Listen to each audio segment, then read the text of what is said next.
ਸਵਾਗਤ। ਮੈਂ ਹਰਜਿੰਦਰ ਸਿੰਘ ਰੰਧਾਵਾ, ਤੁਸੀਂ ਦੇਖ ਰਹੇ ਹੋ ਪੰਜਾਬ ਟੈਲੀਵਿਜ਼ਨ ਔਰ ਮੇਰੇ ਨਾਲ ਨੇ ਸੀਨੀਅਰ ਜਰਨਲਿਸਟ ਸਰਦਾਰ ਹਮੀਰ ਸਿੰਘ ਜੀ। ਇਹਨਾਂ ਦੇ ਨਾਲ ਬੈਠੇ ਨੇ ਉੱਘੇ ਵਿਚਾਰਵਾਨ ਪ੍ਰੋਫੈਸਰ ਹਰਜੇਸ਼ਵਰਪਾਲ ਸਿੰਘ ਜੀ ਔਰ ਇਹਨਾਂ ਦੇ ਬਿਲਕੁਲ ਨਾਲ ਬੈਠੇ ਨੇ ਪ੍ਰੋਫੈਸਰ ਜਗਰੂਪ ਸਿੰਘ ਸੇਖੋਂ, ਗੁਰੂ ਨਾਨਕ ਦੇਵ ਯੂਨੀਵਰਸਿਟੀ ਤੋਂ। ਇਹ ਵੀ ਉੱਘੇ ਮੁਲਾਂਕਣਕਾਰ ਨੇ, ਸਿਆਸੀ ਮਾਮਲਿਆਂ ਦੇ ਮਾਹਿਰ ਨੇ। ਸਾਰਿਆਂ ਨੂੰ ਜੀ ਆਇਆਂ।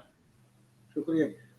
ਪੰਜਾਬ ਦੀ ਖੇਤਰੀ ਪਾਰਟੀ ਦਾ ਕਮਜ਼ੋਰ ਹੋਣਾ ਇਸ ਖਿੱਤੇ ਲਈ ਇੱਕ ਵੱਡਾ ਨੁਕਸਾਨ ਮੰਨਿਆ ਗਿਆ, ਲੇਕਿਨ ਉਸੇ ਹੀ ਸਮੇਂ ਤੇ ਕਿਸਾਨ ਜਥੇਬੰਦੀਆਂ ਨੇ ਦਿੱਲੀ 'ਚ ਲਗਾਤਾਰ ਸਾਲ ਭਰ ਚਲਾਏ ਅੰਦੋਲਨ ਨਾਲ ਇੱਕ ਨਵੀਂ ਨੁਹਾਰ ਸਿਰਜੀ, ਇੱਕ ਲੜਨ ਦਾ ਜਜ਼ਬਾ ਸਾਹਮਣੇ ਆਉਂਦਾ। ਲੇਕਿਨ ਉਸ ਤੋਂ ਬਾਅਦ SKM ਸੰਯੁਕਤ ਕਿਸਾਨ ਮੋਰਚਾ ਟੁੱਟ ਜਾਂਦਾ ਹੈ। ਲੀਡਰਸ਼ਿਪ ਦੀ ਸਿਰਜਣਾ ਸ਼ੁਰੂਆਤੀ ਦੌਰ 'ਚ ਦਮ ਤੋੜਦੀ ਲੱਗਦੀ ਹੈ। ਪਹਿਲਾਂ SKM ਟੁੱਟਦਾ ਤੇ ਫਿਰ ਉਸ ਤੋਂ ਬਾਅਦ ਕਿਸਾਨ ਜਥੇਬੰਦੀਆਂ ਦੇ ਅੰਦਰ ਟੁੱਟ ਭੱਜ ਸ਼ੁਰੂ ਹੁੰਦੀ ਹੈ। ਇਹ ਚੱਕ ਥਲ ਕਈ ਨਵੇਂ ਰੂਪ ਲੈਂਦੀ ਹੈ। ਦਰਅਸਲ ਪੰਜਾਬ ਦੇ ਲੋਕ ਇਸ ਜੁਝਾਰੂਪਣ ਦੇ ਵਿੱਚੋਂ, ਜਿਹੜਾ ਕਿਸਾਨੀ ਅੰਦੋਲਨ ਚੋਂ ਨਿਕਲਿਆ ਸੀ, ਇੱਕ ਸਿਆਸੀ ਬਦਲ ਦੇਖਦੇ ਸੀ। ਲੇਕਿਨ ਉਹਦੇ ਨਾਲ ਨਾਲ ਜਿਹੜੀ ਲੀਡਰਸ਼ਿਪ ਪੁਰਾਣੇ ਸਮਿਆਂ 'ਚ ਰਵਾਇਤੀ ਪਾਰਟੀਆਂ ਦੇ ਵਿੱਚ ਜਿਨ੍ਹਾਂ ਭੈੜਾਂ ਦਾ ਸ਼ਿਕਾਰ ਹੋਈ, ਉਹੀ ਭੈੜ ਇਸ ਵੇਲੇ ਇੰਜ ਲੱਗਦਾ ਜਿਵੇਂ ਕਿਸਾਨ ਜਥੇਬੰਦੀਆਂ ਦੇ ਆਗੂਆਂ 'ਚ ਵੀ ਆ ਵੜੇ ਹੋਣ। ਹਉਮੈ ਤੋਂ ਲੈ ਕੇ ਛੋਟੀਆਂ ਛੋਟੀਆਂ ਗਰਜਾਂ ਖਾਹਿਸ਼ਾਂ ਤੱਕ। ਹੁਣ ਇਸ ਵੇਲੇ ਟੁੱਟ ਭੱਜ ਸਭ ਤੋਂ ਵੱਡੀ ਜਥੇਬੰਦੀ ਉਗਰਾਹਾਂ ਜਥੇਬੰਦੀ 'ਚ ਵੀ ਹੈ। ਡਕੌਂਦਾ ਜਥੇਬੰਦੀ 'ਚ ਅੱਜ ਖਬਰਾਂ ਲੱਗੀਆਂ ਨੇ। ਰਾਜੇਵਾਲ ਸਾਹਿਬ ਏਡਾ ਵੱਡਾ ਕੱਦ ਵਧਾਉਣ ਤੋਂ ਬਾਅਦ ਲਗਭਗ ਹਾਸ਼ੀਏ ਤੇ ਚਲੇ ਜਾਂਦੇ ਆ। ਸਾਰੇ ਹੋਣ ਦੀ ਸਰਵਾਈਵਲ ਦੀ ਲੜਾਈ ਲੜਦੇ ਆ, ਪਰ ਇਸ ਖਿੱਤੇ ਦੀ, ਇਸ ਸਟੇਟ ਦੀ ਲੋਕ ਮਾਨਸਿਕਤਾ ਜਿਹੜੀ ਲੀਡਰਸ਼ਿਪ ਦੇ ਰੂਪ ਦੇ ਵਿੱਚ ਇਹਨਾਂ ਨੂੰ ਦੇਖਣ ਲੱਗੀ, ਇੱਕ ਸਮੇਂ ਉਹਨਾਂ ਦੇ ਹੱਥ ਨਿਰਾਸ਼ਾ ਆਉਂਦੀ ਹੈ। ਮੈਂ ਸਰਦਾਰ ਹਮੀਰ ਸਿੰਘ ਹੋਰਾਂ ਵੱਲ ਜਾਣਾ ਚਾਹੂੰਗਾ। ਸਭ ਤੋਂ ਪਹਿਲਾਂ ਘੱਟੋ ਘੱਟ ਸਮਝ ਲਈਏ ਕਿ ਬੁਲੰਦੀ ਹਾਸਲ ਕਰਨ ਤੋਂ ਬਾਅਦ ਤੁਸੀਂ ਹਾਸ਼ੀਏ ਤੇ ਚਲੇ ਜਾਂਦੇ ਹੋ। ਇਹ ਸਫ਼ਰ ਇੰਨੀ ਤੇਜ਼ੀ ਨਾਲ ਕਿਵੇਂ ਤੈਅ ਹੋ ਜਾਂਦਾ? ਨੰਬਰ 1। ਨੰਬਰ 2, ਕੀ ਸਾਡੇ ਕੱਦ ਆਲਰੇਡੀ ਬੌਣੇ ਸੀਗੇ? ਅਸੀਂ ਵਕਤੀ ਤੌਰ ਤੇ ਹਵਾ ਦੇ ਨਾਲ ਚੱਕੇ ਗਏ ਗੁਬਾਰੇ ਵਾਂਗ, ਸਾਡੇ ਜ਼ਮੀਨ ਤੋਂ ਪੈਰ ਉਖੜ ਗਏ, ਤਾਂ ਕਰਕੇ ਅੱਜ ਦੀ ਅਸਲੀਅਤ, ਇਹ ਅਸਲ ਅਸੀਂ ਕੀ ਇਹੀ ਸਾਹਮਣੇ ਆਈ? ਤੀਜੀ ਗੱਲ ਕਿ ਇਸ ਵੇਲੇ ਪੋਲੀਟੀਕਲ ਵੈਕਿਊਮ ਦੀ ਨਜ਼ਰੀਏ ਤੋਂ ਜਦੋਂ ਇਹਨਾਂ ਦੀ ਜ਼ਿਆਦਾ ਸਾਰਥਿਕਤਾ ਬਣਨੀ ਸੀ, ਉਸੇ ਵੇਲੇ ਹੀ ਇਹ ਸਭ ਤੋਂ ਜ਼ਿਆਦਾ ਗੈਰ ਪ੍ਰਸੰਗਿਕ ਹੋਣੇ ਸ਼ੁਰੂ ਹੋ ਗਏ। ਇਹਨੂੰ ਕਿਸ ਚੌਖਟੇ 'ਚ ਰੱਖ ਕੇ ਮਾਪੀਏ? ਵੈਸੇ ਤਾਂ ਜਦੋਂ ਆਪਾਂ ਪੰਜਾਬ ਦੀ ਕਿਸਾਨ ਮੂਵਮੈਂਟ ਨੂੰ ਟੋਟਲ ਦੇਖਦੇ ਹਾਂ, ਟੋਟੈਲਿਟੀ ਦੇ ਵਿੱਚ, ਉਦੋਂ ਤੋਂ ਹੀ ਲੱਗਦਾ ਸੀ ਕਿ ਇਹ ਇੰਨੀਆਂ ਜਥੇਬੰਦੀਆਂ ਕਿਉਂ ਬਣੀਆਂ। ਜਿਵੇਂ ਖਾਸ ਤੌਰ ਤੇ 80ਵੇਂ ਤੱਕ ਤਾਂ ਇੱਕ ਜਥੇਬੰਦੀ ਸੀ। 84 ਦੇ ਵਿੱਚ ਇੱਕ ਗਵਰਨਰ ਦਾ ਘਰਾਓ ਹੋਇਆ ਸੀ ਵੱਡੇ ਪੱਧਰ ਤੇ ਚੰਡੀਗੜ੍ਹ 'ਚ, ਲੱਖਾਂ ਕਿਸਾਨਾਂ ਨੇ ਲਗਾਤਾਰ ਕੀਤਾ ਸੀ।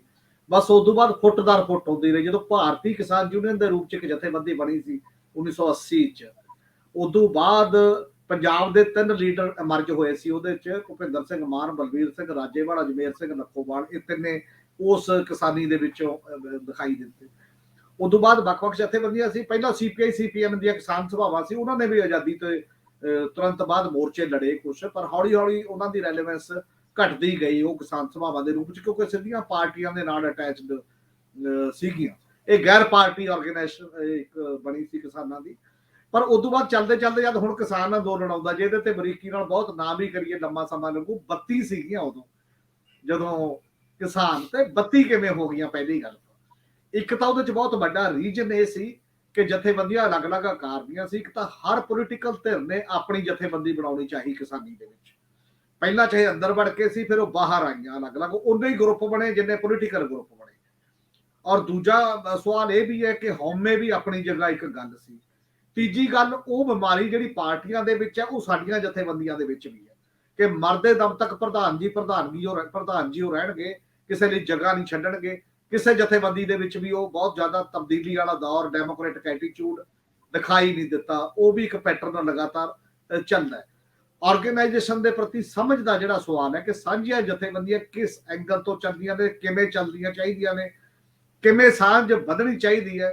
ਕਾਂਗਰਸ ਦਾ ਤਜਰਬਾ 1885 ਤੋਂ ਲੈ ਕੇ ਸਾਡੇ ਕੋਲ 1947 ਤੱਕ ਤਾਂ ਇੱਕਜੁੱਟ ਜਾਈ ਸੀ, ਜਿਸ ਸੋਸ਼ਲਿਸਟ ਸੀ, ਜਿਸ ਜਨਸੰਘੀ ਸੀ, ਜਿਸ ਡਿਫਰੈਂਟ ਟਾਈਪ ਦੇ ਲੋਕ ਸੀ, ਉਹ ਕਿਵੇਂ ਇਕੱਠੇ ਚੱਲਦੇ ਰਹੇ। ਐਡੇ ਐਡੇ ਵਿਚਾਰਾਂ ਦੇ ਬੰਦੇ, ਐਡੇ ਐਡੇ ਕੱਦ ਦੇ ਬੰਦੇ, ਲੰਬਾ ਸਮਾਂ ਚੱਲੇ। ਉਹ ਵੀ ਫਿਰ ਹੌਲੀ ਹੌਲੀ ਉਹ ਦੂਜੇ ਪਾਸੇ ਗਈ, ਪਰ ਇੱਕ ਇੰਨੇ ਲੰਬੇ ਸਮੇਂ ਦਾ ਤਜਰਬਾ ਸੀਗਾ। ਜਥੇਬੰਦੀਆਂ ਫਿਰ ਜਦੋਂ ਇੱਥੇ ਆਈਆਂ, ਇੱਕ ਗੱਲ ਹੋ ਗਈ, ਜਦੋਂ 3 ਕੋ ਆਰਡੀਨੈਂਸ ਜਾਰੀ ਹੋਏ, ਉਦੋਂ ਜਿਵੇਂ ਐ ਹੁੰਦਾ ਨਾ ਕੁਦਰਤੀ ਤੌਰ ਤੇ ਲੋਕਾਂ ਨੂੰ ਜਿਵੇਂ ਇੱਕ ਸਮਝ ਆ ਜਾਂਦੀ ਹੈ। ਬਿਨਾਂ ਸ਼ੱਕ ਇਹਨਾਂ ਜਥੇਬੰਦੀਆਂ ਦਾ ਰੋਲ ਹੈ, ਲੀਡਰਸ਼ਿਪ ਦਾ ਰੋਲ ਹੈ। ਕਈਆਂ ਨੂੰ 50-50 ਸਾਲ ਹੋ ਗਏ, ਕਈਆਂ ਨੂੰ 40-40 ਸਾਲ ਹੋ ਗਏ। ਸਾਰਿਆਂ ਤੇ ਇਹ ਬਲੇਮ ਨਹੀਂ ਲੱਗ ਸਕਦਾ ਕਿ ਕੋਈ ਪੈਸੇ ਲਈ ਫਿਰਿਆ ਜਾਂ ਕੋਈ ਕਿਸੇ ਐਸ ਗੱਲ ਲਈ ਫੁੱਟ ਪਾਇਆ। ਉਹ ਧਾਰਨਾਵਾਂ ਵੀ ਨੇ ਬਹੁਤ ਜਿਹੜੀਆਂ ਦੱਬ ਕੇ ਲੈ ਜਾਂਦੀਆਂ ਨੇ, ਭਾਵੇਂ ਤੁਸੀਂ ਓਨੈਸਟਲੀ ਕੰਮ ਕਰ ਹੀ ਰਹੇ ਹੋ, ਆਪਣੇ ਤਰੀਕੇ ਨਾਲ ਕੰਮ ਕਰ ਰਹੇ ਹੋ। ਉਹਨਾਂ ਨੇ ਇੱਕ ਵਰਤਾਂਤ ਇੰਨਾ ਕੁ ਬਣਾਉਣ ਦੀ ਕੋਸ਼ਿਸ਼ ਕੀਤੀ ਪੰਜਾਬ ਦੇ ਵਿੱਚ ਕਿ ਤੁਹਾਡੀ ਹੋਂਦ ਦੀ ਲੜਾਈ ਹੈ, ਇਹਦੇ ਲਈ ਵੱਡੇ ਅੰਦੋਲਨ ਦੀ ਲੋੜ ਹੈ। ਤਾਂ 32 ਦੀਆਂ 32 ਇਕੱਠੀਆਂ ਹੋਣਾ ਪਹਿਲੀ ਵਾਰ ਇੱਕ ਕ੍ਰਿਸਮਸ ਟਾਈਪ ਦੀ ਗੱਲ ਲੱਗਦੀ ਸੀ। ਵੱਖ-ਵੱਖ ਵਿਚਾਰਧਾਰਾਵਾਂ, ਵੱਖ-ਵੱਖ ਵੱਡੀਆਂ ਛੋਟੀਆਂ ਜਥੇਬੰਦੀਆਂ, ਵੱਖ-ਵੱਖ ਲੀਡਰਾਂ ਦੇ ਕੱਦ, ਡਿਫਰੈਂਟ ਟਾਈਪ ਦੇ ਲੋਕਾਂ ਨੂੰ ਸਾਰੇ ਮੰਨ ਗਏ ਕਿ ਆਪਾਂ ਇੱਕ ਪਲੇਟਫਾਰਮ ਤੇ ਇਕੱਠੇ ਕਰਨਾ ਹੈ ਔਰ ਇਹਦਾ ਫੈਸਲਾ ਜਾਂ ਸਰਬਸੰਮਤੀ ਨਾਲ ਹੋਣਗੇ ਜਾਂ ਬਹੁਤ ਸੰਮਤੀ ਨਾਲ ਹੋਣਗੇ। ਇਹ ਸਾਰੇ ਮਾਮਲੇ ਇਹ ਅਸੂਲ ਪ੍ਰਵਾਨ ਕੀਤਾ ਪਹਿਲੀ ਗੱਲ ਉਹਨਾਂ ਨੇ। ਤੇ ਸਾਡਾ ਮਿਨੀਮਮ ਏਜੰਡੇ ਤੇ ਸਾਡਾ ਅੰਦੋਲਨ ਹੋਏਗਾ। ਅੰਦੋਲਨ ਚੱਲਿਆ ਦਿੱਲੀ ਨੂੰ, ਉਹ ਵੀ ਕਿਸਾਨ ਲੀਡਰਾਂ ਦੇ ਮੁਤਾਬਕ ਪੂਰੀ ਤਰ੍ਹਾਂ ਨਹੀਂ ਚੱਲਿਆ। ਲੀਡਰਸ਼ਿਪ ਦਾ ਫੈਸਲਾ ਇਹ ਸੀ ਕਿ ਆਪਾਂ ਬਾਰਡਰਾਂ ਤੇ ਬੈਠ ਜਾਣਾ ਜਿੱਥੇ ਵੀ ਕਿਤੇ ਰੁਕਣਗੇ, ਔਰ ਉਹ ਵੇਗ ਚੱਲ ਪਿਆ ਦਿੱਲੀ ਨੂੰ ਤੇ ਲੀਡਰਸ਼ਿਪ ਨੇ ਜਾ ਕੇ ਆਪਣੇ ਆਪ ਨੂੰ ਉਹਦੇ ਚ ਮੂਹਰੇ ਫਿਰ ਵੀ ਲਾਇਆ। ਇਹਦੇ ਬਾਵਜੂਦ ਆਪਣੇ ਸਾਹਮਣੇ ਨੇ, ਚਾਹੇ ਵਰਗੀਰ ਸਿੰਘ ਰਾਜੇਵਾਲ ਉਹਨਾਂ ਦੀ ਇੱਥੇ ਸੰਭੂ ਉਦੋਂ ਦਾ ਲੈਕਚਰ ਦੇਖ ਲਓ ਜਾਂ ਉਗਰਾਹਾਂ ਦਾ ਲੈਕਚਰ ਦੇਖ ਲਓ, ਖਨੌਰੀ ਜਾਂ ਉੱਥੇ ਸੇਮ ਲੈਕਚਰ ਨੇ ਕਿ ਤੁਸੀਂ ਗਵਰਨਮੈਂਟ ਦੇ ਚੱਕੇ ਹੋਏ ਹੋ, ਸਾਡੀ ਨਹੀਂ ਮੰਨਦੇ, ਡਿਸਪਲਿਨ ਭੰਗ ਕਰ ਰਹੇ ਹੋ, ਬਾਕੀ ਦੀਆਂ ਚੀਜ਼ਾਂ ਨੇ। ਔਰ ਪਰ ਉੱਥੇ ਜਾ ਕੇ ਚੰਗੀ ਸੂਝ-ਬੂਝ ਇਹ ਕੀਤੀ ਕਿ ਜਾ ਕੇ ਗੱਲ ਕੀਤੀ, ਨੈਗੋਸ਼ੀਏਟਿੰਗ ਟੇਬਲ ਤੇ 13-14 ਵਾਰ ਗੱਲ ਕੀਤੀ, ਚੰਗੀ ਕੀਤੀ। ਪਰ ਉੱਥੇ ਕਿਸਾਨ ਜਥੇਬੰਦੀਆਂ ਟਿਕੀਆਂ ਤਾਂ ਰਹਿ ਪਾਈਆਂ ਇਕੱਠੀਆਂ ਕਿਉਂਕਿ ਪਿੱਛੇ ਸੰਗਤੀ ਰੂਪ ਚ ਐਡਾ ਵੱਡਾ ਦਬਦਬਾ ਸੀਗਾ ਪਬਲਿਕ ਦਾ ਡਾਇਰੈਕਟਲੀ ਕਿ ਜੇ ਇਦੋਂ ਘੱਟ ਆ ਗਏ ਤਾਂ ਦੇਖ ਲਿਓ, ਨਹੀਂ ਤਾਂ। ਔਰ ਉਹ ਅੰਦਰ ਲੜਦੇ ਸੀ, ਝਗੜਦੇ ਸੀ ਬੇਹੱਦ, ਪਰ ਬਾਹਰ ਆ ਕੇ ਇੱਕ ਚਿਹਰਾ ਦਿਖਾਉਂਦੇ ਸੀ, ਕੋਸ਼ਿਸ਼ ਕਰਦੇ ਸੀ। ਆ ਜਿਹੜੇ ਹੁਣ ਫੁੱਟਾਂ ਸਾਹਮਣੇ ਆ ਰਹੀਆਂ ਨੇ ਤੇ ਉਦੋਂ ਦੇ ਗੁਬਾਰ ਨੇ, ਜੇ ਪਿੱਛੇ ਪਬਲਿਕ ਨਾ ਬੈਠੀ ਹੁੰਦੀ ਉਸ ਪੱਧਰ ਦੇ ਉੱਤੇ, ਉਦੋਂ ਹੀ ਟੁੱਟ ਕੇ ਆ ਜਾਣੀਆਂ ਸੀ। ਤੁਹਾਡੇ ਸਾਹਮਣੇ ਸੀਗਾ ਜਿਹੜਾ ਹੁਣ ਟੁੱਟਣ ਦਾ ਸਵਾਲ ਆਉਂਦਾ। ਔਰ ਫੇਰ ਤੁਸੀਂ ਦੇਖੋ ਕਿ ਇੱਕ ਗੱਲ ਸਾਹਮਣੇ ਆਈ, ਜਿੱਤ ਦੇ ਬਾਵਜੂਦ ਉਹਨੂੰ ਅਸੀਂ ਜਿੱਤ ਦੇ ਓਡੇ ਡਾਂਕੇ ਨਹੀਂ ਵਜਾ ਸਕੇ ਜਿੱਡਾ ਵੱਡਾ ਅੰਦੋਲਨ ਸੀ। ਉਹਨੇ ਦੁਨੀਆ ਭਰ ਦੇ ਵਿੱਚ ਇੱਜ਼ਤ ਪੈਦਾ ਕੀਤੀ, ਕਿਸਾਨ ਜਥੇਬੰਦੀਆਂ ਲਈ ਵੀ, ਲੋਕਾਂ ਲਈ, ਸਿੱਖ ਕਮਿਊਨਿਟੀ ਲਈ, ਪੱਗ ਦੇ ਲਈ, ਸਾਰੀਆਂ ਚੀਜ਼ਾਂ ਦੇ ਲਈ। ਔਰ ਉਹਨੇ ਦੁਬਾਰਾ ਫਿਰ ਪੁਰਾਣੇ ਪੰਜਾਬੀ ਮੋਰਚਿਆਂ ਦਾ ਇਤਿਹਾਸ ਸਿਰਜਣ ਦਾ ਇੱਕ ਮੌਕਾ ਲੋਕਾਂ ਸਾਹਮਣੇ ਐ ਸਾਖ-ਸਾਤ ਰੱਖਿਆ ਕਿ ਹਾਂ ਇਹ ਹੋ ਗਿਆ। ਉਹ ਤੋਂ ਬਾਅਦ ਫਿਰ ਕੀ ਹੋਇਆ, ਲੋਕਾਂ ਨੂੰ ਲੱਗਿਆ ਵੀ ਵੋਟਾਂ ਨੇ ਸਾਡਾ ਤੋੜਤਾ ਜੀ ਸਾਰਾ ਕੰਮ। ਜਿਵੇਂ ਤੁਸੀਂ ਕਹਿ ਰਹੇ ਹੋ ਲੋਕਾਂ ਨੂੰ ਉਮੀਦ ਸੀ, ਔਰ ਮੈਂ ਕਿੰਨੇ ਲੋਕਾਂ ਨੂੰ ਜਾਣਦਾ ਜਿਹੜੇ ਜਾ ਕਿਸਾਨ ਲੀਡਰਾਂ ਨੂੰ ਕਹਿੰਦੇ ਸੀਗੇ ਕਿ ਭਾਈ ਸਾਹਿਬ ਇਹਦੇ ਚੋਂ ਜਿਵੇਂ ਕੇਜਰੀਵਾਲ ਨੇ ਅੰਨਾ ਮੂਵਮੈਂਟ ਚੋਂ ਇੱਕ ਪਾਰਟੀ ਕੱਢ ਲਈ, ਪੰਜਾਬ ਦੀ ਖੇਤਰੀ ਪਾਰਟੀ ਕਿਤੇ ਚਲੀ ਗਈ ਹੈ, ਉਹ ਉਹਨਾਂ ਮੁੱਦਿਆਂ ਦੇ ਮੁਤਾਬਕ ਨਹੀਂ ਹੈ। ਜੇ ਇਹੋ ਜਿਹੀ ਇੱਕ ਪਾਰਟੀ ਸਾਹਮਣੇ ਆ ਜੇ, ਲੋਕ ਤਰਲੋ ਮੱਸੀ ਸੀ ਮਨਪ੍ਰੀਤ ਦੀ ਪੀਪੀਪੀ ਤੋਂ ਲੈ ਕੇ ਫਿਰ ਉਦੋਂ ਬਾਅਦ ਆਮ ਆਦਮੀ ਪਾਰਟੀ ਤੋਂ ਲੈ ਕੇ ਫਿਰ ਵੱਖ-ਵੱਖ ਟਾਈਪ ਦੀ ਕਿ ਸਾਡੀ ਓਰੀਜਨਲ ਪਾਰਟੀ ਚਾਹੀਦੀ ਹੈ ਜਿਹੜੀ ਦਿੱਲੀ ਦੇ ਅੰਦੋਲਨ ਵਾਲੀ ਨਾ ਹੋਵੇ, ਸਾਡੇ ਆਪਣੇ ਅੰਦੋਲਨ ਦੀ ਹੋਵੇ। ਉਹਦੇ ਚੋਂ ਕੁਝ ਸੱਜਣਾ ਦਾ ਲੜਨ ਦਾ ਵਿਚਾਰ ਹੋਇਆ, ਕੁਝ ਦਾ ਨਾ ਲੜਨ ਦਾ ਵਿਚਾਰ ਹੋਇਆ। ਪਰ ਅੱਜ ਕੱਲ ਵਿਸ਼ਲੇਸ਼ਣ ਇਹ ਹੋ ਰਿਹਾ ਵੀ ਐਸਕੇਐਮ ਵੋਟਾਂ ਨੇ ਤੋੜਤਾ। ਨਹੀਂ, ਕੱਲੀਆਂ ਵੋਟਾਂ ਨੇ ਨਹੀਂ ਤੋੜਤਾ, ਜਥੇਬੰਦੀਆਂ ਦੀਆਂ ਅਪਰੋਚਾਂ ਨੇ ਤੋੜਤਾ। ਔਰ ਵੋਟਾਂ ਨਾ ਵੀ ਹੁੰਦੀਆਂ ਤਾਂ ਵੀ ਉਹ ਟੁੱਟਿਆ ਆਇਆ ਸੀ, ਉੱਥੇ ਹੀ ਗਾਲੀ ਗਲੋਚ ਸ਼ੁਰੂ ਹੋ ਗਈ ਸੀ। ਡੱਲੇਵਾਲ ਗਾਲਾਂ ਰਾਜੇਵਾਲ ਨੂੰ ਕੱਢਦੇ ਨੇ, ਪਰਸਨਲ ਈਗੋ ਬਿਲਕੁਲ ਸਮੇਂ ਦੇ ਤੌਰ ਤੇ ਸੀ, ਉਹ ਉਹਨੂੰ ਕੱਢਦੇ ਸੀਗੇ।